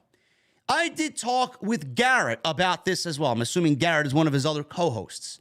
The Vince thing will have no impact. A sale to Saudi Arabia is a different story, but that's not going to happen before WrestleMania anyway, most likely. So Vince coming back, is it going to affect John Cena? Is it going to affect The Rock? No, they're going to do whatever they are going to do before. They expect John Cena at WrestleMania, and as far as The Rock goes, it depends on his time frame and schedule. I would say we're within 2 weeks of a yes or no, and that's less than now because the Royal Rumble is legitimately less than a week away. And they have to have their answer by the Royal Rumble because they've got to know what to do at the Rumble and what to do at WrestleMania, says Dave Meltzer. It might not have any bearing. We have no sale to Saudi Arabia. The Saudi Arabia sale is not going to happen. They just hired a few weeks ago JP Morgan Chase to get shit together for them. You know, it was a story that a lot of people ran with. There is still a possibility that the Saudis could buy the company. There is a possibility that Vince can sell part of the company to someone else, and, you know, the company could be broken up into different parts. We don't know. But they're targeting the summer, and it's going to take a little bit to get all their ducks in a row. Vince needs to continue to, manipulate things on his end to see where he fits into plans and how he gets ultimate power. There's a lot going on there. There's a lot going on there. You're not just going to sell to Saudi Arabia and then have everything just completely turned on its head. That would be a complete disaster for WWE. There is no good coming to WWE if they inevitably sell to the Saudis. And that could be a potential reason for a lot of things. That could be a potential reason why that Stephanie Fiondella left the company. Vice President of Communications. That could be a reason why Stephanie McMahon walked away from the WWE. We don't know. We don't know how likely a sale is to Saudi Arabia, but, you know, the possibility of it happening is there. And if they're going to blow away WWE with an offer, how could Vince say no to that? You know he's going to want to sell to them. So we'll see what happens, and only time will tell as far as what a WWE sale is going to look like. And they look to have the company sold. They would like, realistically, to sell the company by the summer of 2023. We're going to get into the Nick Kahn situation. Nick Kahn was on the Bill Simmons podcast, and we're going to get into some of the comments that he had on the Bill Simmons podcast, which I thought were utterly ridiculous. I thought Nick Kahn really came off as a con man. He wanted people to really believe what he was saying to Bill Simmons. And, you know, I don't really listen to Bill Simmons. This was legitimately the first time that I listened to the Bill Simmons podcast. He's a very, very well-spoken guy. He's a fan of the product. He's in his 50s. He asked the right questions. He asked about Stephanie. He asked about why she stepped down. He asked about why Vince even needs a board of directors and what he did was wrong. And, you know, he asked about a potential sale to Saudi Arabia and all this other shit. He asked the right questions. Did he follow up and really grill Nick Kahn? No. Because I don't think somebody like that who has obviously business... Bill Simmons has business ties to the WWE, and he's not going to grill Nick Kahn to benefit his own gain. He's not going to grill the CEO of WWE and ruin or potentially ruin any opportunities he has with the WWE. You know, that's part of what he does. But he did ask the right questions, which I do appreciate, more so than anybody else would have asked. But this interview gave light into really who is running the WWE and what they truly think about us. They take us for fools. They take us for a bunch of idiots. And we're going to get into that in just a second. We got 2,300 people in the chat. I want to thank you guys for showing up tonight. Please, if you guys want to get in to the VIP club, hit that join button down below. Make sure to become a channel member. You guys get access to members-only chats like this tonight. You guys get emotes and badges. Sign up. It's a great deal. I'm looking to really break through to 1,000 members this year on OTS. And super chats are open. Get them on in. We're going to hang out at the end of the night with our cold beverages, and you guys can ask me anything you want. Also, I would love if you guys continue to hit the thumbs up. Let's try for 1,000 likes minimum today on OTS 460. Nick Kahn. He was interviewed by Bill Simmons to talk about WWE, Vince McMahon's return, and the Saudi Arabia rumor that never was true to begin with. Kahn was asked if Vince McMahon coming back to WWE, Stephanie McMahon leaving, and the rumors of a WWE sale seemed insane to him. Nick Kahn says, and I quote, "From the inside, it's not that insane to me, because what's on the inside is just as insane as the chatter on social media. I can assume, right? It's not insane to him because Nick Kahn is in an insane asylum in WWE. That's basically what I got out of that.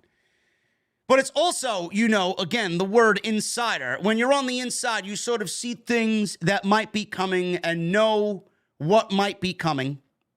You know, my thought has always been there's only one boss at WWE, and it ain't me. Vince is obviously the founder, the creator of the company. He's also the controlling shareholder, which, you know, that's not a work term. That's a legal term. So I think it was always my point of view, or was Stephanie's point of view at some point, that he would be back. So they knew he would be back. And they operated as if everything was going to move in a completely different direction. They voted him out unanimously. They said unanimously Vince coming back would be a detriment to the WWE. And then all of a sudden they are manipulated to a point where they all voted yes. And Vince manipulated the board of directors to swing power back to him, where they had no choice but to say yes. Yes, they thought Vince was going to be back, I'm sure. He came back and took control of his company as a control shareholder. So it is the public's company as a publicly traded company, but with that controlling share, gave him a lot of authority and he used it, and I applaud him for doing so. He applauds Vince McMahon for taking back the authority in WWE. He applauds Vince McMahon for paying $19.8 million of company money to keep women silent because of sexual escapades and hid everything behind everybody's back on top of all the years of all the wrong that he's done and all the shady business practices that Vince McMahon has done. He applauds Vince McMahon for the way he took authority and used it to get back where he is. This is the guy that you want to trust in WWE? A guy that applauds Vince McMahon for handling the things that happened in the last 6 months? That's not somebody I'm going to look at with fucking open eyes and say, hey, man, I trust this guy running my WWE. I don't trust this guy for a single solitary fucking second. He applauds Vince McMahon. Vince McMahon should be in fucking jail. Never mind being applauded. It's fucking ridiculous. Nick Kahn was asked about McMahon and how McMahon decided to come back. I quote, well, so here's what I'd say. You and I had a conversation. He's talking to Bill Simmons, obviously. I don't remember the exact time frame, but whenever the Ray Rice stuff happened in the NFL 8 to 10 years ago, whatever it was, and there were conversations at that point, not your point of view, not my point of view, that, oh, Roger Goodell is going to resign. If you remember, he had a lot of heat on him. I think you and I both concluded to each other, well, no advertiser has fled. Ratings aren't down. The product seems to continue to build. Why would he resign? Why would he do that? So I've been here in LA for 22 or 23 years.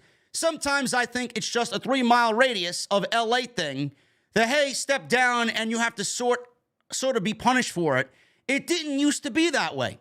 So I think for somebody like Vince, and by the way, you and he are two different people. You're both founders and CEOs. I think founder CEOs are different than regular CEOs. So consider me, for this moment in time, a regular CEO. There's something about the founder CEO that sees the vision. He sees the future. Can get there a moment in time before others can, and then everybody else catches up. So he's talking about Roger Goodell and the NFL. Roger Goodell is going to resign. If you remember, he had a lot of heat on him, just like Vince McMahon, right? Vince McMahon had a lot of heat on him. Why would he do that? Why would he resign? He says the ratings were up.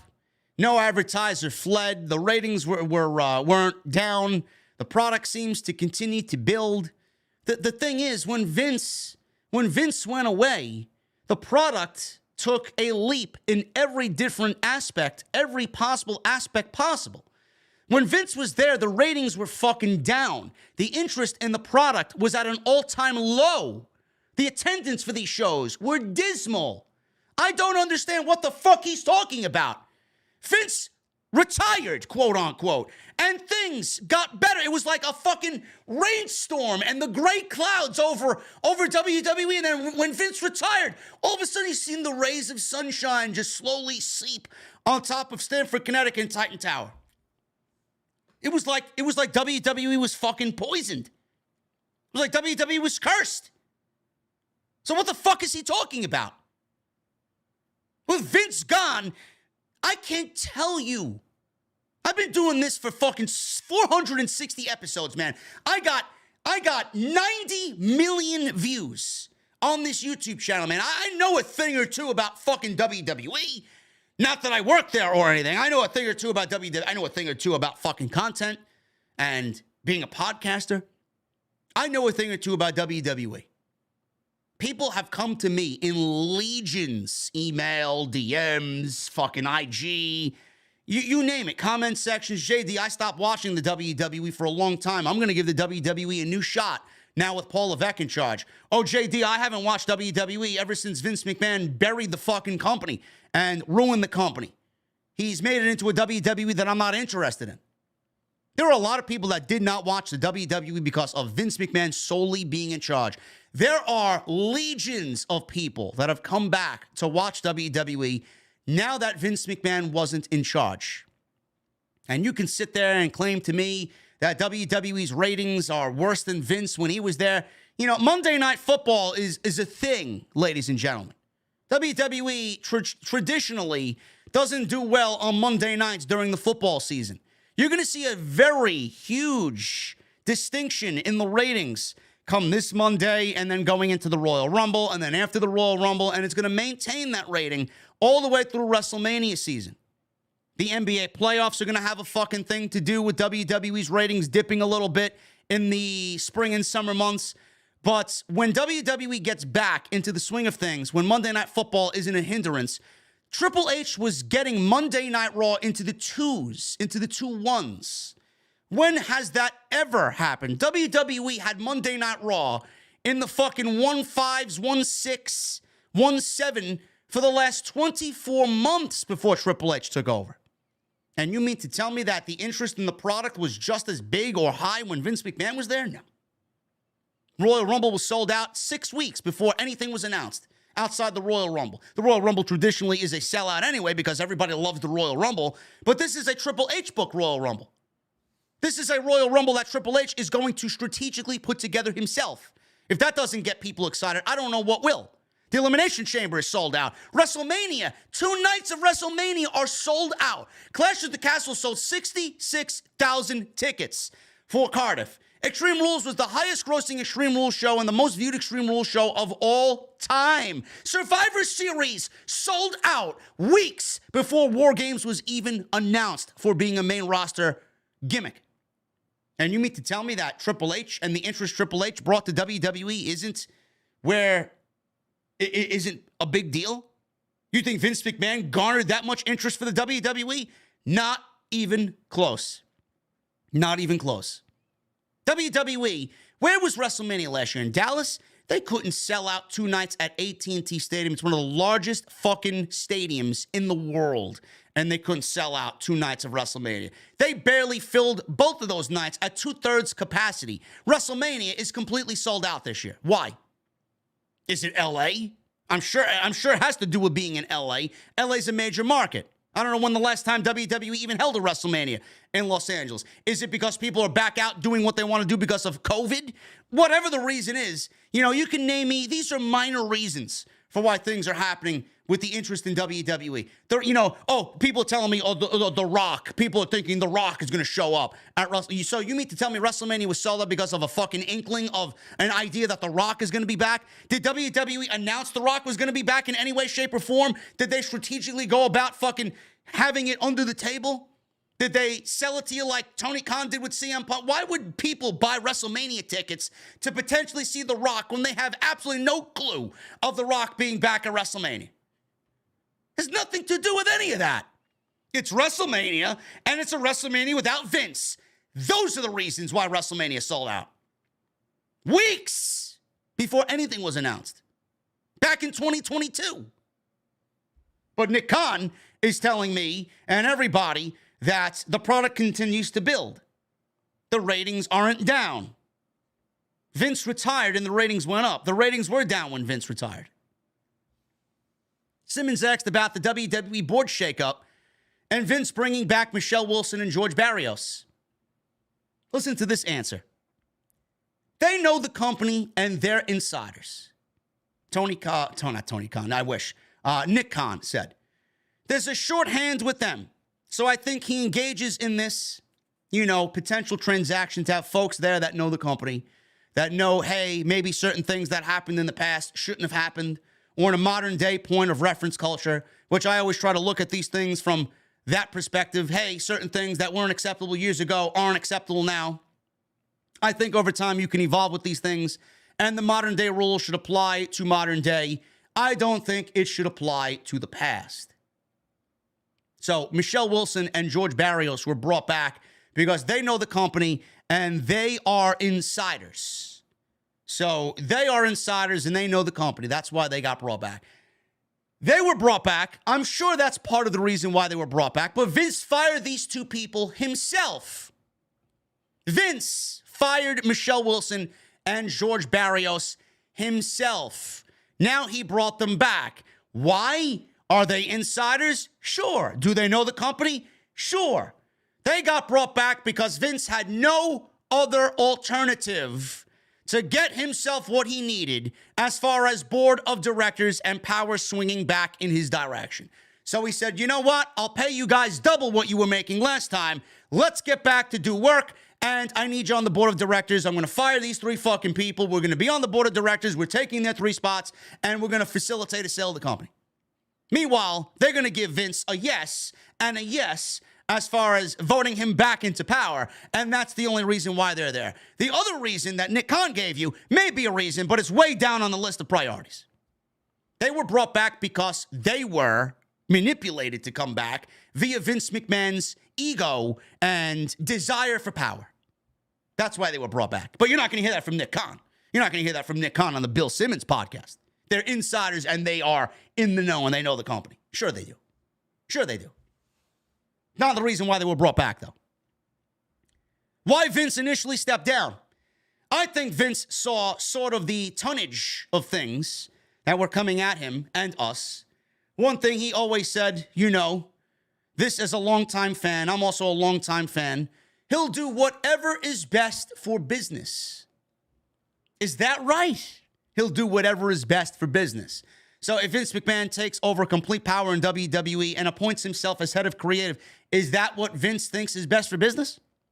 Because I know the majority of the fucking fan base watching don't think that's what's best for business. Vince McMahon may think that's best for business, but what Vince McMahon thinks is not really best for business anymore. Whether it's bringing the Ultimate Warrior back 20 plus years ago or whatever that might be, I think at that moment in time, he saw what's best for business was for him to step away for a while. So he did. And he really did step away. You know, Nick Kahn saying that he stepped away. Some people, you know, on social media, the chatterboxes on social media, some people that watch the show as regularly as I do, you know, they saw some of the things happen on TV and they were convinced that some of the things that they were seeing and some of the changes that we've seen over the last 6 to 7 months of WWE television going from really good to kind of subpar again and whatnot. If you told me that Vince was back or Vince was running Gotham from fucking Arkham Asylum, you know, I would not sit there and tell you that you're wrong. Because I do believe at some point he was running Gotham City from Arkham Asylum. I do. And I still kind of believe that to this day. You know, Triple H may be in charge and Triple H may have the majority of what he wants to do there on the table. But if you don't think Vince is back in Stamford, Connecticut. Vince is back at Titan Tower. You don't think Vince is picking up the fucking phone call, watching Monday Night Raw and SmackDown and telling Triple H what he thinks is best? What is Triple H going to do at that point? Tell Vince no? I don't think there's a lot of no's coming from Triple H. Vince McMahon's got Triple H by the fucking balls. Just look at the unanimous vote in January to elect him back as the head of board of directors. Triple H voted unanimous no, along with everybody else. You think this man's going to say no? Fuck out of here, man. Best for business. So he did. He stepped away. So there was no, hey, why are you doing this? Or I wouldn't do it that way. It was, in my opinion, total freedom to Stephanie, myself, and to Triple H on the creative side. It's only been a week, but he really, I believe what he said publicly about, hey, I'm here to engage in strategic alternatives and the media rights. Well, then Nick Kahn doesn't know Vince McMahon as well as we all think that we know Vince McMahon. Even though Nick Kahn says he probably knows Vince McMahon better than a lot of people, not being a McMahon himself. But I don't think Nick Kahn really knows Vince McMahon like the fans know Vince McMahon. He wants to do what's best for business. We'll see about that. If he's back in creative in any way, shape, or form, I don't know how anybody, including Nick Kahn, thinks that's what's best for business. And I'm still wondering why Stephanie McMahon walked away. You got to wonder why. That was legitimately the answer to everybody's question. How bad are things going to get? Stephanie McMahon walking away. That is all the answer you need. Who knows what is going to come throughout WrestleMania season? Who knows what that man is capable of? Stephanie McMahon also walking away was our only protection for Triple H. Triple H has zero protection now. Zero. Stephanie was his shield. Now with Stephanie gone and having no bearing on the company at all, Triple H is absolutely powerless. He is basically hanging on by a thread. You might not see it. You might not want to accept it. But he is hanging on by a thread. And that was the only thing keeping him in his place legitimately. Now that she's gone, that man could be removed tomorrow. We could wake up tomorrow and Triple H will be gone from creative. And who's going to be to blame for that? The guy that's the head of the board of directors, who blackmailed and manipulated everybody in this situation to get back what he truly desires. Not to sell the company. It's about ultimate power. Tony Khan was asked if he's seen Vince McMahon involved with anything else. Zero, says Nick Khan. None. And by the way, I made it a point, as did others, to see him once a month or so while he was sitting out. I think those things are important, and it's no different, in my opinion, than when other mutual friends of ours who have gone through hard times professionally, that's when they sort of need to hear from folks most. Hey, you have forgotten about them, and you're appreciative of them, and all those things.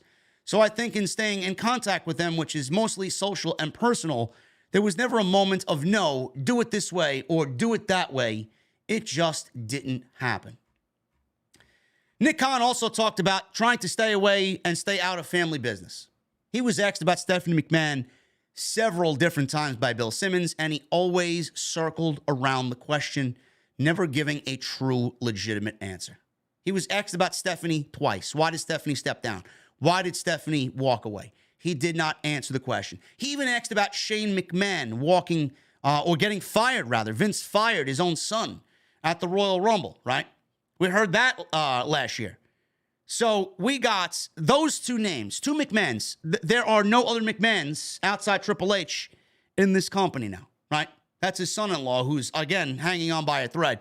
Nick Khan says he would not get in family business because it would be career suicide. He's not there to counsel. He's not there to get involved or step in and fucking stop in family fighting.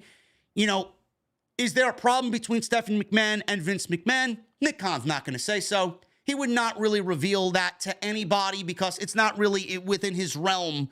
It's not smart business for Nick Khan to really divulge family information when Nick Khan himself, with a sale of the company, is going to be set up for billions in assets. And, you know, he's going to get a big payday out of it. He's not there to counsel the McMahon family drama. He did not say why Stephanie walked away.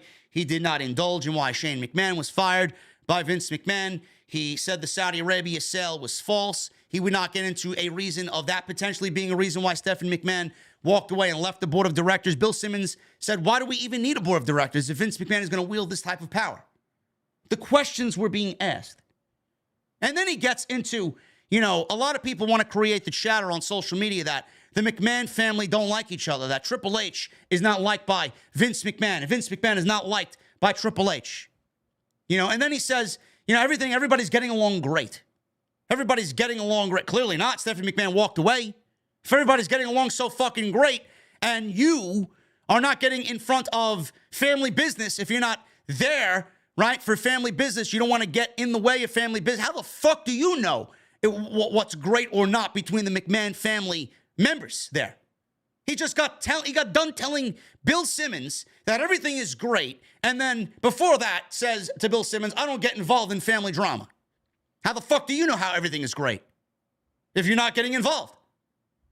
I don't think there is, you know, a great day in Stamford with Vince being in charge and Triple H being head of creative and Stephanie walking away and Shane McMahon being fired by his father. There's not one normal fucking business day in WWE with that man back in power.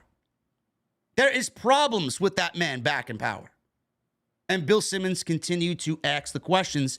He did not egg on Nick Khan. He was not pressuring Nick Khan. I didn't expect him to. I did not expect Nick Khan to come out there and belittle Vince McMahon. What good would that do? This is one of those things, two friends talking about the hot button topics and giving you basically zero information on anything regarding WWE and what has happened since December. That's all this was. Was it a good listen? Sure, because Nick Kahn doesn't really do these types of things. But he sat down with somebody he knows personally. Bill Simmons works for WWE in some way, shape, or form. So he got the coup of getting Nick Kahn, the CEO, on his show. It's just a business transaction at the end of the day that provided zero information. And all I see is somebody who we put our faith in to run WWE the way that we hope he does. And he's bullshitting not only the fucking shareholders and the corporate side of WWE, but he's bullshitting the fucking fans as well. And I can't stand that. And I know I'm not to expect any other answers on top of what Nick Kahn gave us, but it's bullshit.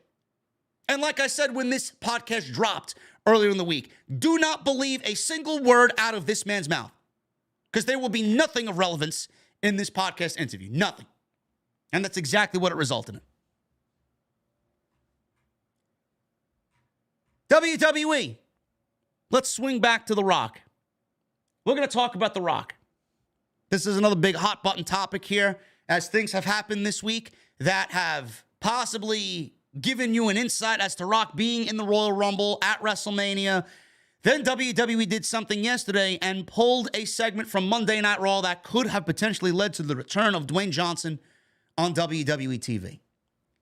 So all these rumors got started, and these rumors started circulating in the IWC because WWE released new merchandise for The Rock right before Raw 30. Now, if you're wondering if The Rock is returning to WrestleMania or for WrestleMania season, no one in WWE will confirm this, and they will not. Why would they? But some new merchandise on WWE.com has now surfaced, and it only adds fuel to the rumors about The Rock returning for WrestleMania season. WWEshop.com has new hoodies up with The Rock's Brahma Bull logo on them. Since the company doesn't regularly drop Rock merchandise these days, one has to wonder if they're preparing for him to return sometimes within the next week or two. WWE also released a poster for the Royal Rumble, and people were insinuating that the lightning in the background of said poster is electrifying, meaning that The Rock is going to be at the Royal Rumble or in the Royal Rumble. During his interview with Bill Simmons, Nick Kahn was asked, I should say, about The Rock returning for WrestleMania, and Kahn says he would not confirm or deny the rumors. So, clearly Nick Khan's not going to divulge that type of information either, someone who The Rock knows personally incredibly well. Now, WWE did announce that on Raw 30 last week, in the build-up to Raw 30 in Philadelphia tomorrow night on Monday Night Raw, that there will be a Bloodline acknowledgement ceremony in which all of the elders of the Anoa'i family and all Anoa'i family members will be there to honor the tribal chief. Now, that got dropped. I'll talk about that in a little bit. That got dropped, and that was a good indication that we could see The Rock show up during the Monday Night Raw program Monday and kind of lead into what he may be doing at the Royal Rumble. Now, with this Rock merchandise, it could have been one of two things. One, WWE's got a slew of legends showing up on Monday Night Raw. It could have been a giveaway, obviously, for him to be included in the show, because why would you release merchandise if he's not there? Who cares about The Rock? Why are you releasing merchandise for The Rock if he's not going to be there? Obviously, you would want him to be wearing the merchandise, or if you're promoting new merchandise, he's going to be back. I mean, I don't really see that. I don't even know if he's got some sort of deal with the WWE. I don't know what's going on there internally with WWE. A merchandise deal, a Legends deal. I don't know what's going on with The Rock. It could have been simply for Raw 30 to go in line with all the other legends, right? Now, people obviously took this as, well, they're releasing merchandise and all these other legends are on the show. Maybe he is actually going to be on Raw 30 as a big surprise on Monday night. That's a possibility. And then WWE, with this Bloodline acknowledgement ceremony, all the members of the Anoa'i family are going to be there. All the Bloodline is going to be there. You can't have a Bloodline acknowledgement ceremony without the king of the fucking Bloodline there in Philadelphia. So WWE kind of, they threw this out there, and everybody ran with the idea that The Rock has to be there. This has to be The Rock showing up on Monday Night Raw. And you would think so. You can't have an Anoa'i ceremony without fucking Dwayne Johnson being there. It's illogical. It's false advertisement. WWE really put themselves in a little pickle, and they backed themselves into a corner by announcing this shit because clearly The Rock has to be there. Otherwise, why are you doing this segment? Then we get the report of The Rock indicating, now I don't know if he said this personally or if he said this to anybody or a publication, he's indicated that he won't have time to get into ring shape for WrestleMania 39. I didn't believe this fucking story for a single solitary second. In the latest edition of the Wrestling Observer newsletter, Dave Meltzer reported that The Rock's status for WrestleMania 39 is not set in stone.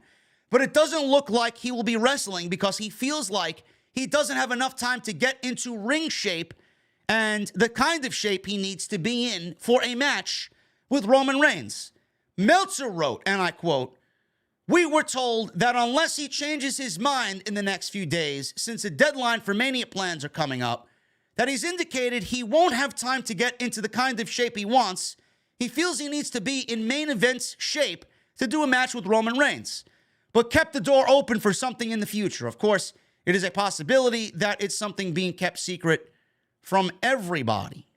Now, I don't understand this story. I really don't.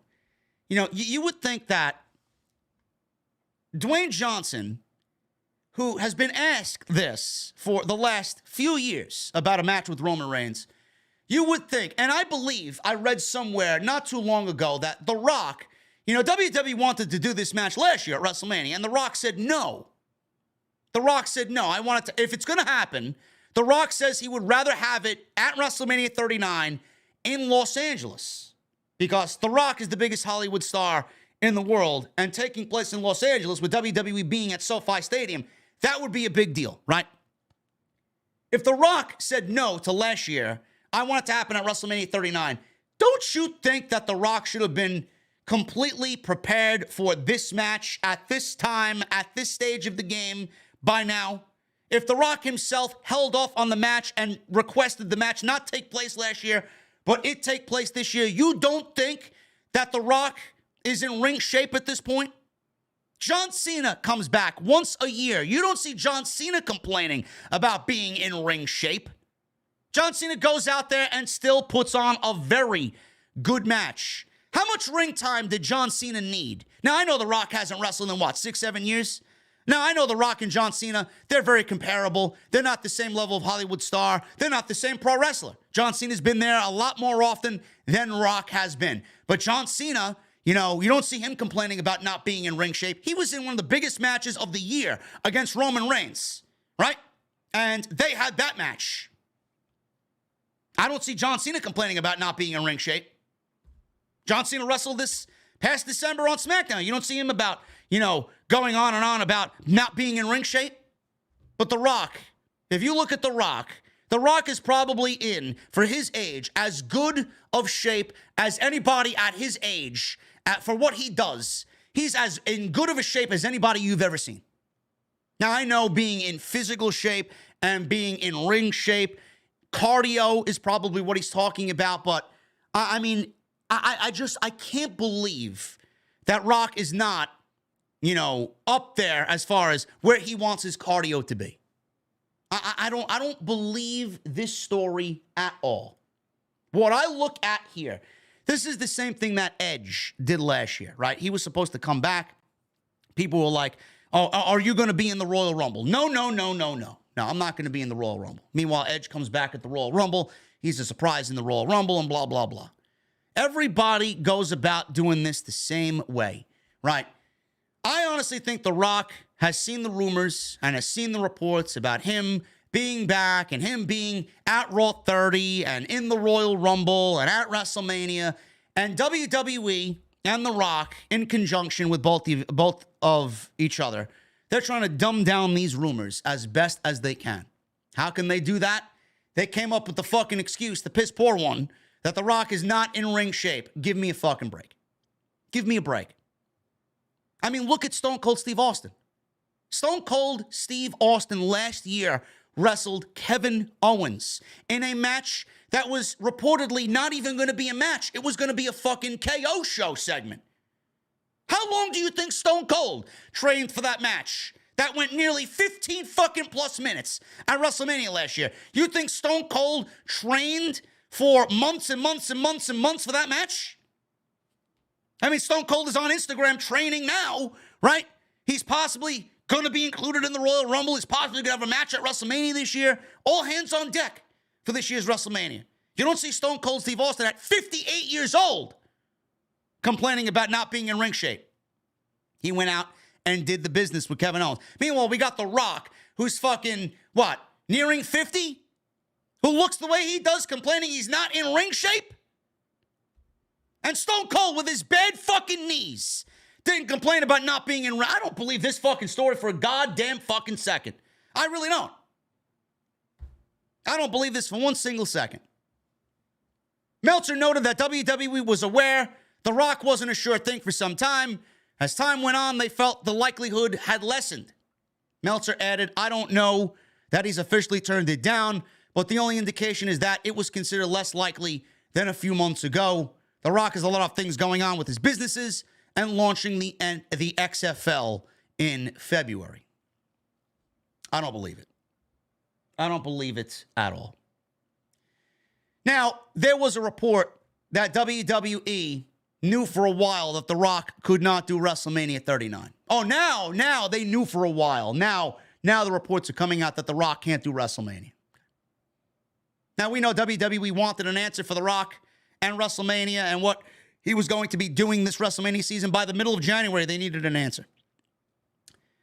As previously reported, The Rock's status for WrestleMania 39 is not set in stone, but it doesn't look like he will be wrestling due to him feeling like he doesn't have enough time to get in the kind of shape he needs to be in a match with Roman Reigns.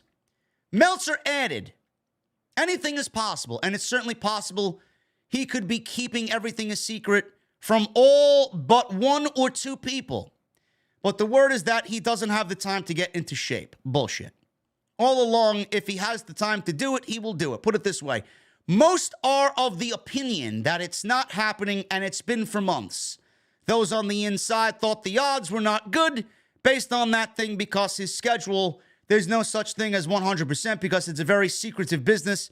Within the company, it's not looking good, Meltzer stated. So, I don't know how The Rock conducts business. If I look at Dwayne Johnson and I look at Dwayne Johnson, the businessman, I would assume that Dwayne Johnson, the businessman, if he can't do something, he's going to give WWE more than enough time to say, you know what, I can't do it. Get somebody else in there. We'll talk about it at a later date. So The Rock, you mean to tell me The Rock and the WWE knew for months that The Rock wasn't going to be able to do WrestleMania 39, that we got reports up and down the IWC about WWE still waiting on an answer from The Rock in regards to the Royal Rumble and that they needed an answer by January 15th. But they knew for months? Don't you think The Rock would be a consummate professional and businessman, and if he couldn't do it, would have told Triple H or WWE back in fucking November that he couldn't do WrestleMania? No, he waited till 1 week before the fucking Royal Rumble to come up with the excuse that he's not in ring shape. Give me a fucking break with these rumors, man. I don't believe it. So that's what Meltzer said. I don't believe a fucking word out of any of these things. I do believe The Rock will be at WrestleMania in some way, shape, or form. How we get a Rock vs. Roman match, I don't fucking know. I don't really give a shit if it happens or not. I'm in the camp of Cody and Roman. And Cody winning the Royal Rumble. That's what I want to see next Saturday. I don't give a fuck about anything else. If I don't get Rock and Roman, I don't give a shit. And if we don't get Rock and Roman this year, I don't give a shit about it ever happening. But The Rock needs to know, and I'm sure The Rock does know, that the beginning of this storyline ends with him. He's known for the last 24 months. How long does Roman have that title? 800, 900 days now? He's known for 900 days that the match ends with him. The feud, the storyline of the tribal chief, the head of the table, ends with him. They've teased it on interviews. They've teased it in fucking dirt sheets. They've teased it on his own fucking show, Young Rock, with little Easter eggs thrown about. Oh, match this magnitude can only take place at WrestleMania. I mean, I don't get it. If The Rock is not prepared, that's his fucking fault. He's known for the last 900 fucking days that he needed to get in ring shape. Meltzer also talked about the change to Monday's Raw, where it was supposed to be a Bloodline acknowledgement ceremony, But it's now switched and canceled. Now the segment looks like it's going to be a trial of Sami Zayn, which doesn't make any sense. Because Roman, the last time we left off with Roman and Sami, they were on good pages as they fist bumped each other. Sami and Roman had made up because Roman has an attitude problem and he let his anger get the best of him in regards to Sami Zayn. So why are we getting a trial of what the fuck did Sami Zayn what did Sami Zayn do wrong on Friday that we need a trial of Sami Zayn on Monday? I don't get it. It doesn't really make sense. We're getting a trial for something on Sami Zayn that didn't happen on Friday. What is there going to be a trial of? Roman forgave him. So this entire plan of the Bloodline ceremony was changed. WWE canceled this from the Raw 30 show. Now, those plans have changed, says PW Insider, and they report that the plans for the segment have been dropped, and in its place will be a tribal court segment that will revolve around the issues going on with Sami Zayn. PW Insider noted that the plan is to do something called the trial of Sami Zayn. Now, one of two things here. One of two things. Number one, we could still get this trial of Sami Zayn and the acknowledgement ceremony kind of mixed together, fused together. This could be a trial of Sami Zayn, including members of the Anoa'i family. Alpha, Sika, right? The head shrinkers. We'll get Fatu out there, right? Rikishi, rather. Alpha, Sika, Samu, Rikishi, Fatu, all those guys. They could be there on Monday Night Raw, and it's the trial of Sami Zayn via the Anoa'i family, because I can't imagine that they're happy with Sami Zayn being included in the Bloodline, and they probably oppose Sami Zayn being in the Bloodline. So we can kind of get the trial of Sami Zayn and the Bloodline segment kind of merged together here, right? The other thing is, and we could still see The Rock. We could still get The Rock in that segment, but it'll be less obvious if it's a trial of Sami Zayn, right? The other thing is, maybe it's just canceled altogether. You know the old Vince McMahon motto. Why are you promoting something happening when it's not really going to happen? That there's no chance of it happening. Maybe this is a suggestion from Vince McMahon. Maybe it's one of those Vince McMahon to Triple H suggestions. And Vince knew of the rumors going around about Dwayne potentially being at the Royal Rumble and included this WrestleMania season and a match with Roman happening at WrestleMania. Maybe Vince said, why are you promoting a segment that clearly gives the people the impression that The Rock is going to be on Monday Night Raw and we can't deliver The Rock on Monday Night Raw, and when we get there and the people don't see The Rock, people are going to be disappointed. That is an old Vince McMahon model. Why are you getting ready or hyping up something that potentially could never be or will never happen? So Vince might have made a suggestion here for this to be changed and it to be the trial of Sami Zayn instead of the acknowledgement ceremony of Roman Reigns with the potential of The Rock showing up on Monday night. We could still get The Rock on Monday night. This is the less obvious way to go about that. But obviously, after all the rumors and all the bullshit, I do believe The Rock, if not at Monday Night Raw tomorrow, will be happening or will be somehow included in the Royal Rumble or on the road to WrestleMania. So it could be one of the two things. I was shocked that this happened, but WWE, might have The Rock and they had to change it because it was a little too obvious. Or maybe they just changed it altogether and they don't have The Rock. I don't know. But I do think that The Rock kind of, if The Rock wanted to go out there and say nothing at all, I would have appreciated that more. Wrestlers kind of put themselves in a situation where they get caught with their fucking foot up their ass in situations like this. You're better off not saying anything. Don't even entertain the fucking question. Just move on to the next question. I'm not ring ready, blah, blah, blah. I don't want to talk about it. Nick Kahn saying, I can't really answer that. I'm not going to confirm or deny the rumor, whatever. If someone says, I'm not going to confirm or deny the rumors, then more than likely there's an inkling of it happening. And it got a little too, the journalists and the dirt sheets got a little too close to the fire here. And I honestly think WWE panicked because something like this, they want to be a mega surprise, right? They want this to be something that is very secretive, and they want everybody to be like, oh my God, The Rock is back. But if everybody under the fucking sun is reporting about it, and the people get excited about it, and it don't happen, it It's gonna be one of those things where WWE's got egg on their face, and the fans get hyped up for no reason, and then are disappointed because they hyped something up so badly. So WWE's trying to now backtrack and change shit that's happening on Monday Night Raw to kind of dumb down the rumors so that you don't anticipate The Rock coming out. I don't know. They got a little ahead of themselves with the Anoa'i family and the Bloodline showing up on Monday Night Raw. So they had to change it. And according to the sources, the trial of Sami Zayn, I don't know if Sami Zayn is going to be ousted from the Bloodline on Monday. I don't think that's the right way to go about it. But again, it's going to be must-see TV because anything that Sami Zayn is involved in with the Bloodline is a thumbs up for me, honestly.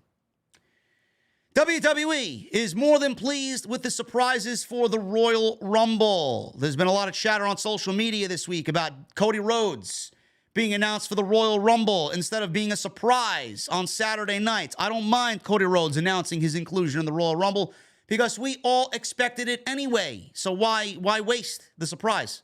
We all expected it to happen. Who gives a fuck? He announced his Royal Rumble inclusion, and he's back. Fine. And WWE said, and they used the notion as well. Well, everybody kind of knows he's back, so why are we going to fucking waste a surprise on him? They got other surprises. We don't know what number he's coming out. It's going to be a surprise anyway when he comes out. It's going to be great to see him. That's all we care about.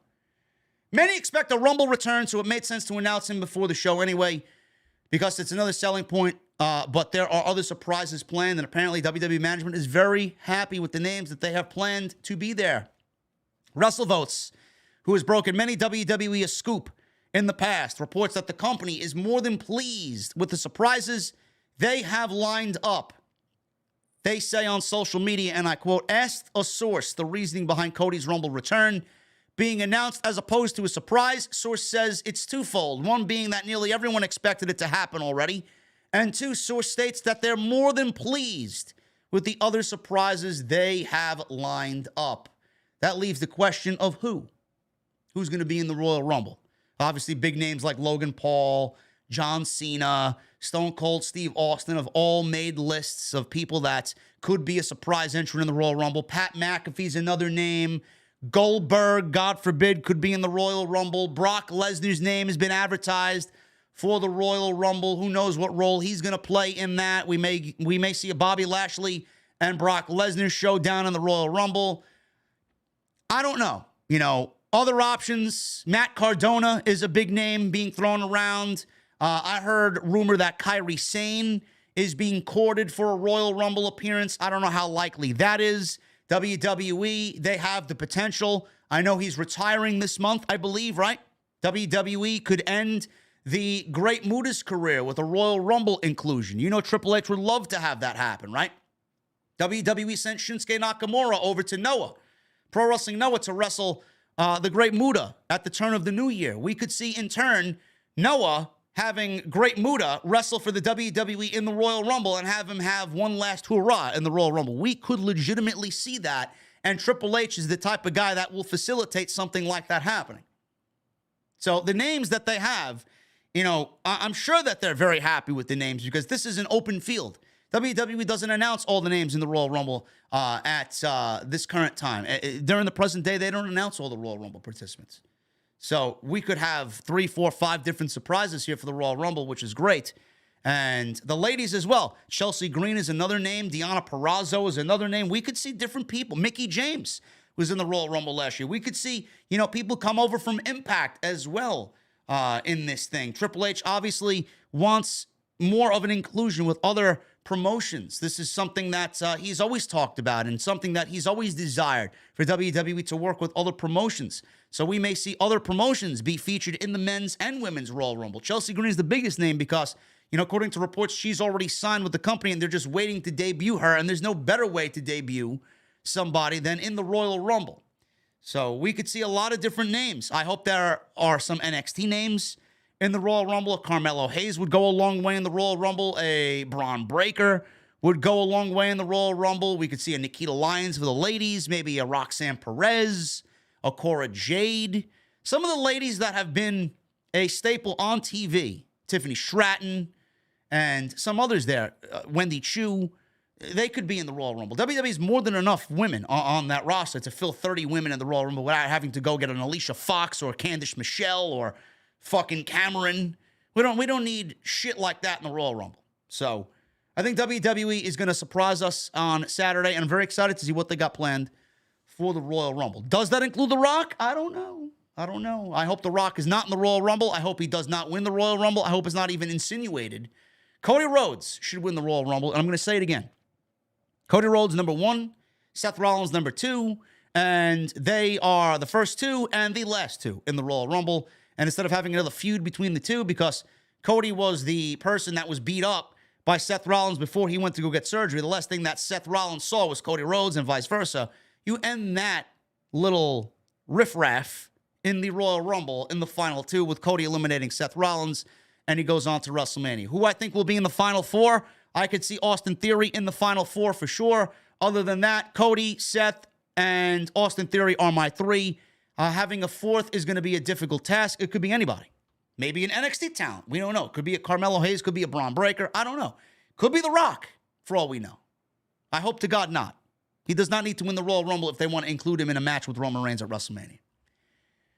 Royal Rumble meetings. Triple H has had meetings about the Royal Rumble, how the Royal Rumble matches are being planned. Fightful Select has learned that while several veterans have contacted WWE about making Royal Rumble appearances, WWE was said to have been leaning out of that in some cases in favor of what they call non-traditional surprises.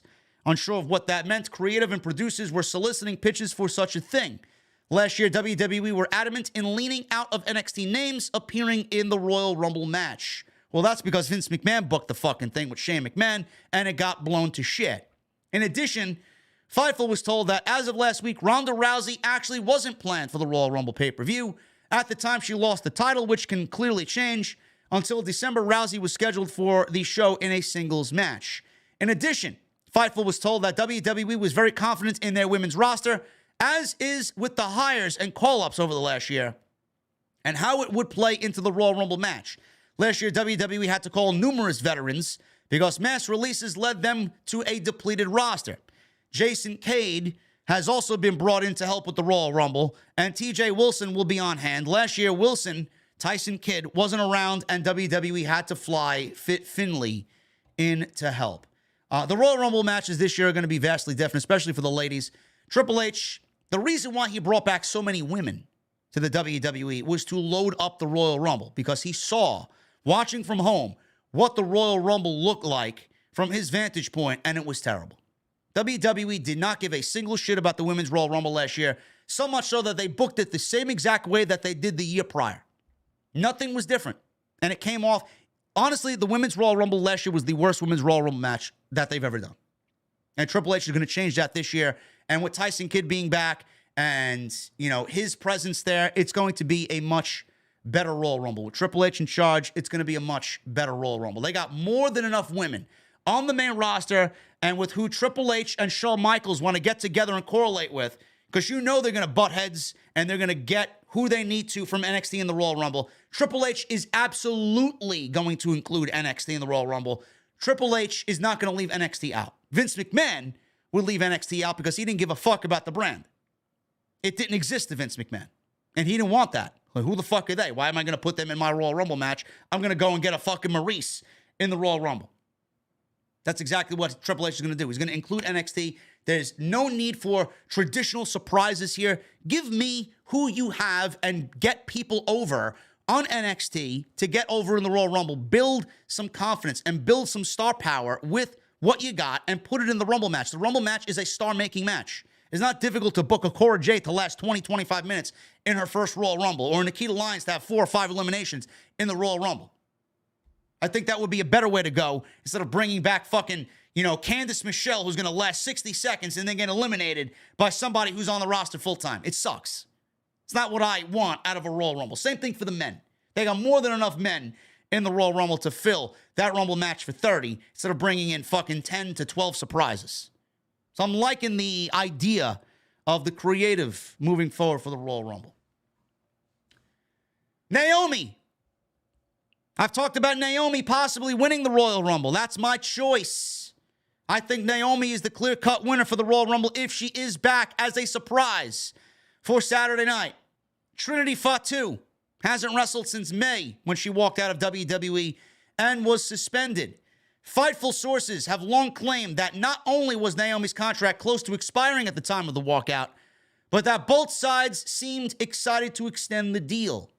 Specifically, Fightful was told that Naomi was likely headed for the biggest money contract of her career before things got derailed by the situation back in May that led to she and Sasha Banks walking out of the company.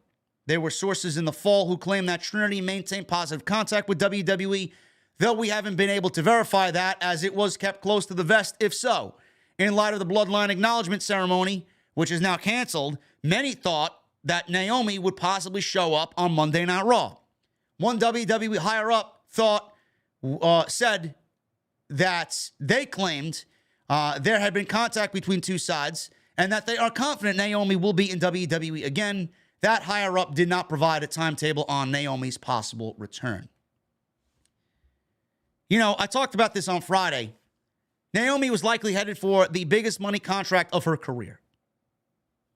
So Naomi was headed towards the biggest money contract of her career after Sasha Banks had clearly facilitated a release out of her WWE contract. Sasha Banks, it was reported by Raj Giri of Wrestling Inc. that she was released from the company and that she had hired lawyers to get her out of her WWE contract. That happened literally as soon as she walked out. So that happened in May. By June, Sasha Banks was on her way out of the WWE and she was given 6 months to do nothing in the pro wrestling realm. She could not do anything for the rest of the year as they released her and cut her ties with WWE. She had to wait till January 2023 to go and do anything as she signed up for new IPs, a new name, a new alias, new moves, new persona, new everything, which we now know is Mercedes Moné. So that's that. She showed up at Wrestle Kingdom. She challenged Kairi Sane for the IWGP Women's Championship, and she was out of her WWE deal. Now, Naomi was likely headed for the biggest money contract of her career.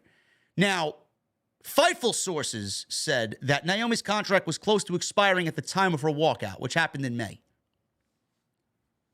That would lead to whatever the May pay-per-view was, right? What, Backlash? WrestleMania Backlash, I believe, or I don't know what the fuck May was.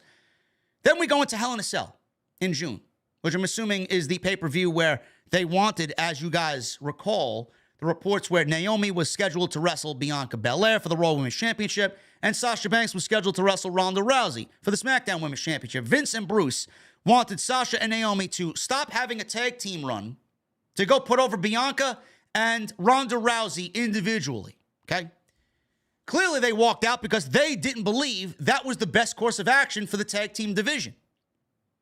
They didn't want their tag team run to be split up into doing singles matches and then losing as tag team champions, only to come back as a tag team and then have no plans following those losses. Do you blame them for walking out? No. Do you honestly believe that WWE had plans for Sasha and Naomi following those two reported matches happening at Hell in a Cell? The answer is no. I don't blame Sasha and Naomi walking out at all. Sasha was the one who was reported to walk out and Naomi followed. Nobody reported that Naomi walked out and Sasha followed, which is something that I still wonder about and could be a possible reason for both of them walking out. Naomi was pissed at everything and she walked, and Sasha was the friend who walked and followed in support of Naomi. You didn't hear that, though. You didn't hear it from me, right? I wish I could report something like that. I am the only one who brought that to the table. The only one. Everybody blames Sasha because she's the biggest name. She's going to get the most clicks. She's going to get the most views. And that's the reason why everybody ran with Sasha. It was a fucking hit piece on Sasha Banks. Oh, she's a crybaby. Oh, she walked out. Oh, she's a diva. Oh, she's entitled. Ridiculous. Absolutely ridiculous. So her contract was up around Hell in a Cell. Let's say around Hell in a Cell, right? Her contract was up. WWE now is looking at a WWE women's division without Sasha Banks and without Naomi. Sasha Banks already gave them the peace out, goodbye, fuck off, I'm doing my own thing. Slowly you see Sasha Banks trademarking names and getting a new alias together and doing her own thing and living life and getting her business aspects lined up. She's finished with WWE. She was finished by WWE or finished with WWE by the summer. She was done. She was done. Everybody's wondering, is she going to come back? Is she going to do this? Is she going to do that? No. Naomi at that time was gone as well. Her contract had expired. So WWE, as Fightful reports, was likely to give Naomi the biggest money contract of her career, which I do believe is the case. But I also find funny because they didn't want to pay Sasha Banks the money that she wanted, but they want to pay Naomi. They thought Sasha Banks had peaked in WWE, but they're willing to give Naomi a big, big, big money contract, more money than she's ever seen in her entire professional wrestling career. But they thought Sasha Banks peaked, and they didn't want to pay Sasha Banks the money that she clearly earned and deserved. But they want to pay Naomi. What this means to me is they knew Sasha was gone. They weren't going to get Sasha Banks back. There was a failure of communication there. One side broke down because she felt slighted. Meanwhile, one side wanted Sasha to stay. Sasha said, fuck off. They didn't want to lose Sasha, and they didn't want to lose Naomi to AEW or any other wrestling promotion together. So WWE talked it out with Naomi. They reached out to Naomi. They offered her big money to stay. And WWE got desperate to keep Naomi in the WWE family. They didn't want both of these women, as big as they are, with the fan bases that they have, to go anywhere else and find success outside of WWE. And Naomi's going to get paid, and Naomi's going to make big money. And it's out of, not because WWE wants Naomi. WWE doesn't want Naomi to walk. Why don't they want Naomi to walk? Because Naomi is a powerful woman. Naomi brings with her a huge fan base. Naomi has that motivation to make WWE eat every fucking last word that they said to Naomi and do bigger and better things away from WWE than she did with the WWE. And they also know that Naomi has the one thing that nobody else has but WWE, and that is inside ties to the Anoa'i family. Whoever gets Naomi gets the inside ties to the family. And WWE will not allow that to happen. So yes, WWE is going to do whatever they can to keep Naomi in the WWE. And if it means paying her what she wants for the simple fact of keeping her there, they will do it. Because they don't want that woman to walk. Now, they're confident Naomi will be in the WWE, as am I. If WWE is smart, you look at SmackDown and see how dismal that division is. It is fucking awful. Charlotte Flair as champion has provided no value as SmackDown Women's Champion for that brand. There's nobody on that brand right now that I would love to see challenge Charlotte Flair via the Royal Rumble or in the Elimination Chamber at WrestleMania for the SmackDown Women's Championship. You know the one woman that would really make a difference in that division for WrestleMania season? You're looking at her. Naomi. Not Shotzi, not Lacey Evans, not Raquel Rodriguez, none of them. Naomi is going to be a surprise in the Royal Rumble, and Naomi, in my honest opinion, is the right winner for the Royal Rumble. And I say this because after weeks of talking myself into Rhea Ripley winning the Royal Rumble, which I do still think is a possibility, I think Naomi is the better choice because Charlotte needs an opponent for WrestleMania. And I think Naomi winning the Royal Rumble would have a bigger impact on not only the Royal Rumble, but SmackDown and Charlotte's reign going into WrestleMania than Rhea Ripley would for Monday Night Raw. Rhea Ripley, she could go into the Elimination Chamber and destroy every single woman in that chamber and be a beast while winning the chamber and winning the spot to wrestle Rhea Ripley at WrestleMania via the Elimination Chamber. We get the best of both worlds. Naomi and Charlotte have put on bangers before. Why wouldn't it be a banger at WrestleMania? Charlotte winning the SmackDown Women's Championship, Naomi taking it from Charlotte. I think that's a great story to tell. Meanwhile, you get both women in the main event matches at WrestleMania. Would be great women's matches at WrestleMania instead of Charlotte getting Lacey Evans. And then we get Mercedes beating Kyrie. Imagine Mercedes beating Kyrie for the IWGP Women's Championship and Naomi winning the Royal Rumble and beating Charlotte Flair at WrestleMania, and both women, both wrestling for different companies, both holding championships in major promotions. I think that's a beautiful story to tell if they want to go that route. Now, should they be rewarded? You know, some people might think they don't deserve to be rewarded. But they walked out for all the right reasons. They walked out because they felt what they felt was right. Vince was wrong. Bruce was wrong. They did wrong. They walked out and did something that I wish a lot of people in this company would have done before them. And that's walk out and believe in themselves. If you don't respect that, I mean, I don't know what to fucking tell you, man. I respect that more so than anything. That's why I'm talking about Naomi winning the Royal Rumble. Monday Night Raw. There's a reason why WWE is making a change to the Tag Team Championship situation. This coming Monday on Raw 30, the Usos will be defending the Tag Team Championships against Dominic Mysterio and Damian Priest of the Judgment Day. This caught fans off guard as the Usos usually defend the undisputed Tag Team Championships. Triple H has also set up a tournament on Friday Night SmackDown, and the winner of that tournament will more than likely have a tag team title match at the Usos at some point after the Royal Rumble. This apparently is an idea of Triple H, to have the titles defended separately. The idea right now on the tag team front is that there are two sets of belts. The Usos are champions, but the Raw and SmackDown belts are different. This is a new Paul Levesque move, and it does allow the Usos to lose one set of belts and keep the other. It was explained to me that the hope makes this, or the hope is, it makes fans think it's more likely that somebody beats them for one set of the belts. This is a terrible move. And listen, I'm a big Triple H guy. I'm a big Triple H advocate for him running creative. This may be one of the dumbest moves creatively that he's come up with. I get, and I appreciate the fact that they want to make things a little bit more unpredictable, but the creative decision, the right creative decision here going into WrestleMania is that the Usos should not be losing at all going into WrestleMania. Now, unless Sami Zayn is going to be the one to challenge Roman Reigns at WrestleMania, which I find to be highly unlikely, maybe all this is just a fucking irrelevant point. I don't see that happening, though I would not complain about it. I think that would be fucking phenomenal if Sami Zayn is the one to take down Roman Reigns. I mean, we could live in a fucking dream world, but I just don't see that happening. I think Cody Rhodes is the guy that's going to beat Roman Reigns.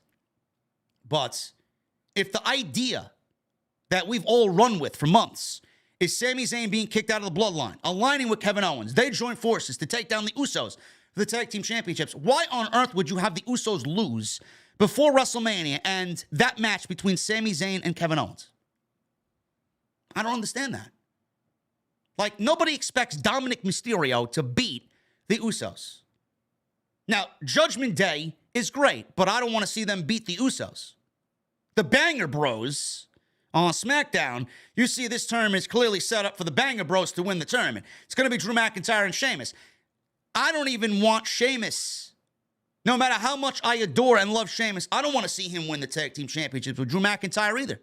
Though there's a feud there with the Bloodline. Sheamus, to me, the WrestleMania match is with Gunther for the IC title and him winning the IC title. Now, I don't know what happens here. I appreciate the unpredictability. I appreciate Adam Pearce per storyline wanting to really punish the Usos for their involvement in taking the shows hostage and doing what they do on Monday and Friday night and causing chaos and all this other shit, defying the law. But that doesn't mean recklessly making a shit creative decision. The Usos should not lose anything before WrestleMania. And if there's one thing, I said this on Friday, if there's one thing that this tournament on SmackDown has proved, is that WWE cannot handle two shows and two separate titles. You waited all this time. To give me two separate titles. Meanwhile, WWE should have been operating this entire division since Triple H took over as one division. The Monday Night Raw division should have been merged with the SmackDown division, and the men's title should have been afloat from Raw to SmackDown to Raw. They should have been floating championships. The WWE does not have enough teams to call it a division for Raw and SmackDown. There's 3 teams on SmackDown that are worth anything, and I don't even know if there's four teams on Monday night, 4 or 5 teams on Monday night. Now, together, you have a division. Separately, you do not have enough manpower and enough tag teams to call it a tag team division. They do not have enough teams to uphold 2 sets of titles. So why are we bothering with this old mentality, this creative mentality, when it just doesn't work? I've stated this since 2016, and that's the hill I'm going to die on. WWE should have already merged these divisions. Why do the women's tag team titles have a different set of rules than the men's tag team titles? I don't get it. The Usos should not lose anything before WrestleMania. Why would you take that opportunity away from Sami Zayn and Kevin Owens to stick it to the Bloodline and end the Usos' record-setting title reign? For Dominic Mysterio? That doesn't make any sense to me whatsoever. I don't expect the Usos to lose tomorrow, but stranger things have happened here. Unpredictable is great. Sometimes predictable is great. This is one of those moments where predictable is good. I think we stay on the predictable road and we get the match that we all want to see happen at WrestleMania to benefit Sami Zayn and Kevin Owens to end the Bloodline once and for all. We're not going to give the titles to the Judgment Day because the Usos have one set of titles remaining. No. We operated with undisputed titles this entire time, and it should end with the undisputed titles. And the way we get the titles back to Monday Night Raw, if you still want to maintain a separate division, is via the draft the very next night on Monday Night Raw after WrestleMania. Same thing when Cody beats Roman for the World Championship. Moving on. AEW Dynamite. Got some news on CM Punk. CM Punk apparently has been put on ice by Tony Khan for now. CM Punk has been missing from AEW programming since All Out and the backstage brawl with the Elite. During the post-show scrum, he ripped the Elite, had Adam Hangman Page, and Colt Cabana at the press conference before the brawl happened, as you guys know. AEW suspended everyone involved in the fight following an investigation, and they fired Ace Steel. The Elite returned in November. Punk is also out of action with an injury that required surgery as he suffered a torn triceps during the main event against Jon Moxley at All Out. As previously reported, CM Punk and AEW had been in talks about a potential contract buyout, with Punk being the one to push for it. In the latest edition of the Wrestling Observer newsletter, Dave Meltzer reported that CM Punk and the side of CM Punk believes that AEW president Tony Khan has put Punk on ice for the time being. No shit. Meltzer wrote, right now, from the Punk side, the belief is that Tony Khan has put Punk on ice for now, as there are no ideas to use him that have been presented, but no talk at all of late to release him either. Of course Punk is on ice. I don't know why. You know, people run with these stories as like groundbreaking fucking, oh my God, breaking news. Punk legitimately has been out since September, okay? A torn tricep, how long does it take from a torn tricep to heal? About 6, 7, 8 months, right? CM Punk is not going to be back on television no matter what at this current time. He's been out since September. That's October, November, December, January. He is now rehabilitating his torn tricep. He's back in the gym. You follow him on Instagram. He's working out. He's doing what he's got to do to get back. Of course he's on ice. Why would he be off ice? Why would he be on the fucking back burner on low? I don't understand this. Or in the oven at 225. Why? Stories like this don't fucking... this is why I don't report on shit like this. This is fucking ridiculous. Of course he's going to be on ice because he's hurt. The idea of Punk being back on television right now is ludicrous. He needs to get back into ring shape and then get cleared by AEW doctors, and then he will be taken off ice. Right now, he needs to rehabilitate. Then he needs to get cleared. Then he needs to have scrimmages and get back in ring shape and wipe off the ring rust and then come back to television when there's a plan. Honestly, the whole talk about CM Punk's contract being bought out has died down. Honestly, CM Punk, to me, will be back in AEW this year. Business will be done. Business will be done. CM Punk and the Elite will be going at it, and I do think, honestly, at the end of the day, that everybody's going to sit down and do business. I really do.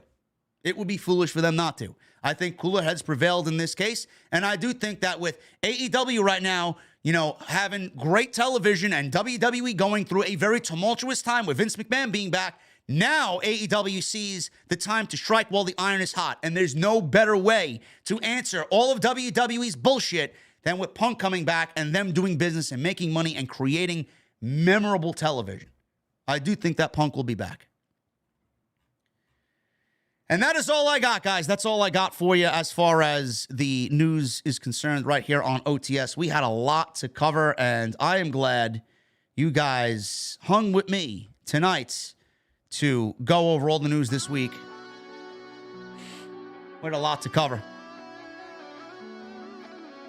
Got 2,400 in the venue tonight on a very busy Sunday night. We had some football tonight for The Last of Us, Episode 2. Lots going on Sunday night, man. Make sure you guys follow me on social media. At JD from NY206. That's Twitter, Instagram, TikTok, and Cameo. Make sure you guys hit that subscribe button down below. Turn on the bell for all notifications. Make sure you guys go check out all the other content on the channel. Everything you need is on the homepage. Anything you missed is on the homepage, so go check that stuff out. Hit that thumbs up as well. That thumbs up is very important, man. We hit over 1,000 likes, and I appreciate you very much. 1,000 likes is the minimum here in the OTS venue. And memberships are open. Get them on in.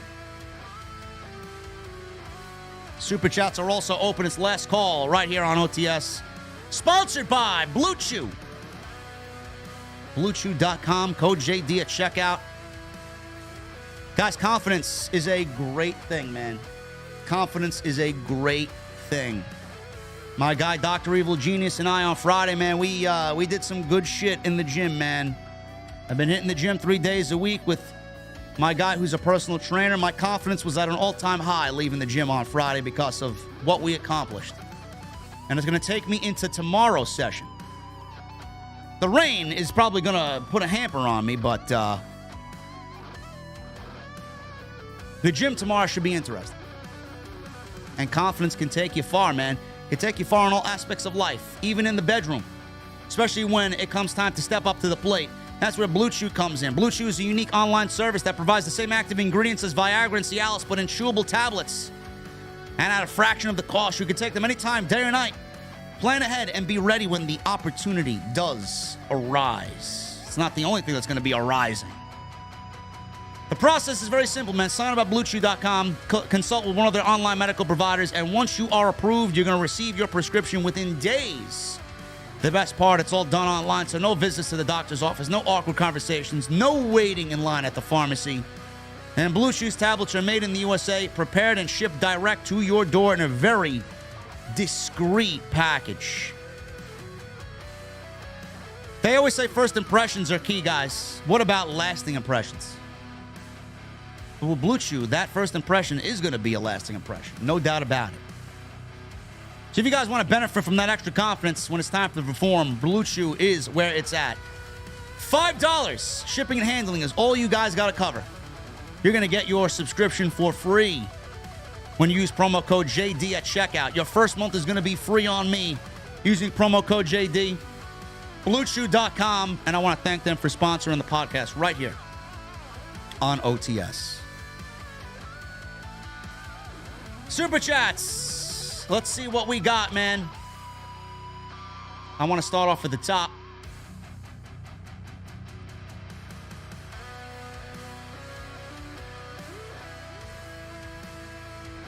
J. William Reed.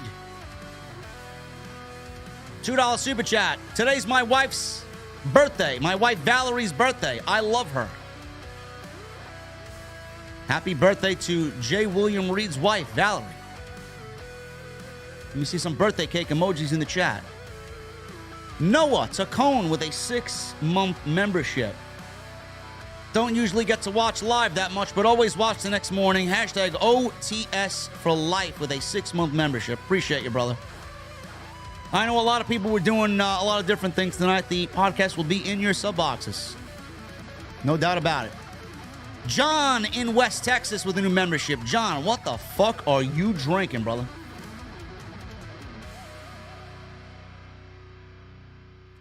M. Sund with a Canadian $10 super chat. Imagine a universe in which he was known as Dwayne the Rain Johnson. What would they have called Roman then?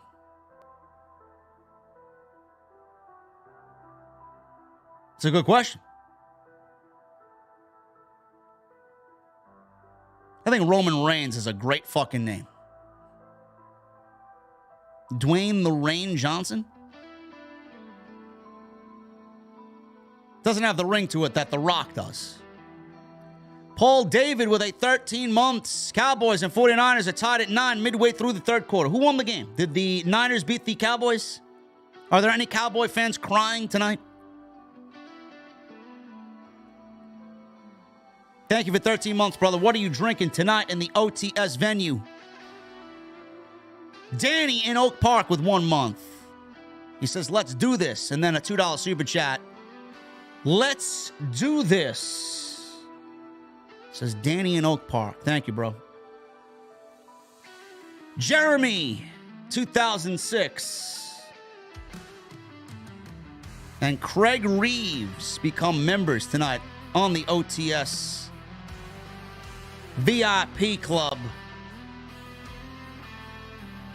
What are you gentlemen drinking tonight, man, to celebrate your 1 month new membership?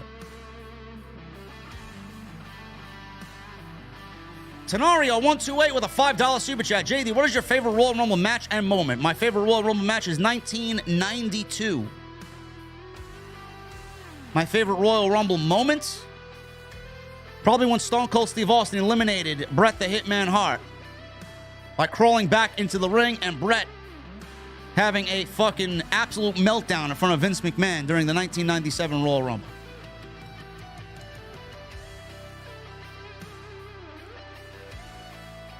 Brian the Dean with 9 months. JD, while I enjoy the road to WrestleMania year over year, I can't help but think that the showcase of the Immortals is the show WWE only cares about. Well, hopefully that changes with Triple H in charge, Brian. That's why I'm very excited to see what Triple H, if he does have complete say, what Triple H does this WrestleMania season. JDC Biggins with a 5 months. Thank you, bro. Happy to be getting a new mic soon. God bless everyone. Well, you enjoy that, bro. I'm always looking for new equipment to make the show look and sound better. Theme parks and things with Johnny, 3 months. No message. Thank you, brother. What are you drinking tonight? King Mo Jackson, 199. Stopped in to show support. Wish you well. OTS for life. Thank you, King Mo. Gavin Deeth. Vince wins the Rumble. Beats Roman at Mania. I'm the tribal chief. God damn it. Acknowledge me. Such a good egg. Vince, probably.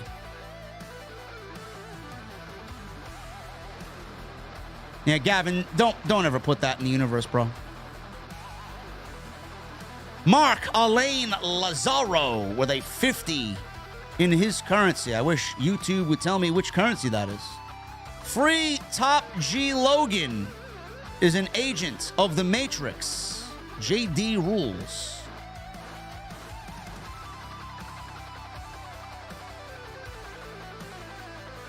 Cody Snyder with 9 months. Stoked for the Royal Rumble post show. Probably more than I am for the pay-per-view. Thanks, Vinnie Mac. Hope we're all in a positive mood Saturday night. Bro, I'm looking for 5,000 deep in the OTS venue on Saturday night. Thank you, Cody. 9 months. What the fuck are you drinking, Cody? Anthony Olivares with a $2 super chat with his Razor Ramon profile picture. He says, hey, yo. Thank you, Anthony. Dan M with a $5 super chat. Vince is cold and heartless. He's proven he cares about no one but himself. Absolute power corrupts. Power corrupts, absolutely. Yes. Isaac Smith with a $10 super chat. I've been in school and work, so I've missed a few streams. The Charlotte Flair Android stuff cracks me up. I hope Sammy wins the Rumble. OTS for life. Bro, if Sammy wins the Rumble, I'll take it. But I'm going for Cody. Anthony Olivares with another $2 super chat. He says, hey, yo. Hit that thumbs up, OTS family. Yes.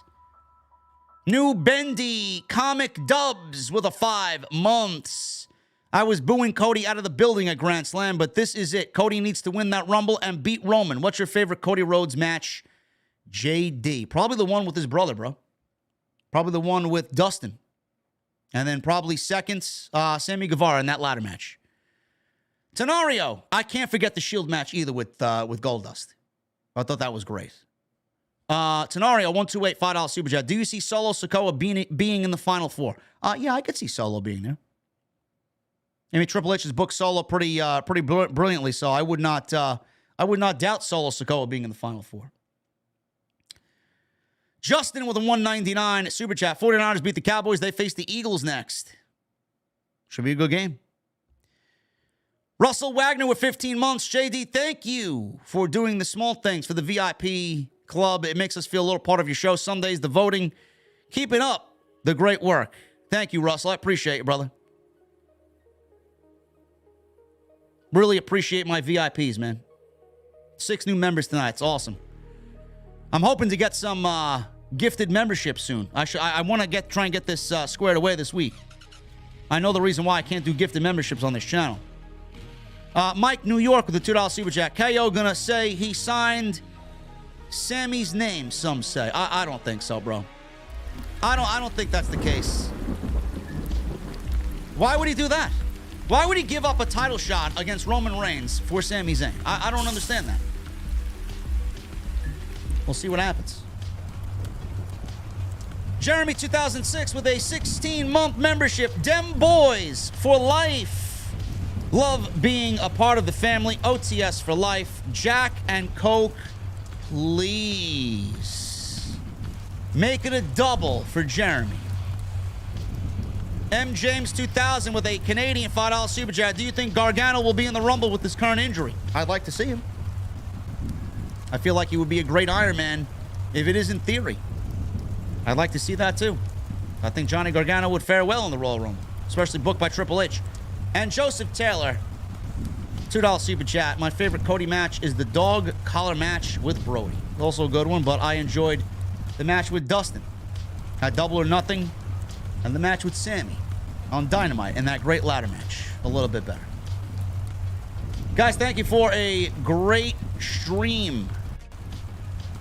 Thank you for a great stream on Sunday night. I know there are a lot of things going on, especially with the NFL football, Last of Us, and other shows that you guys may watch on Sunday night, but you came out strong tonight, 2,400 in the venue. Thank you guys for showing up tonight. Thank you for the thumbs up. Thank you for the new memberships. We will be back tomorrow for Raw 30, man. Should be a big show.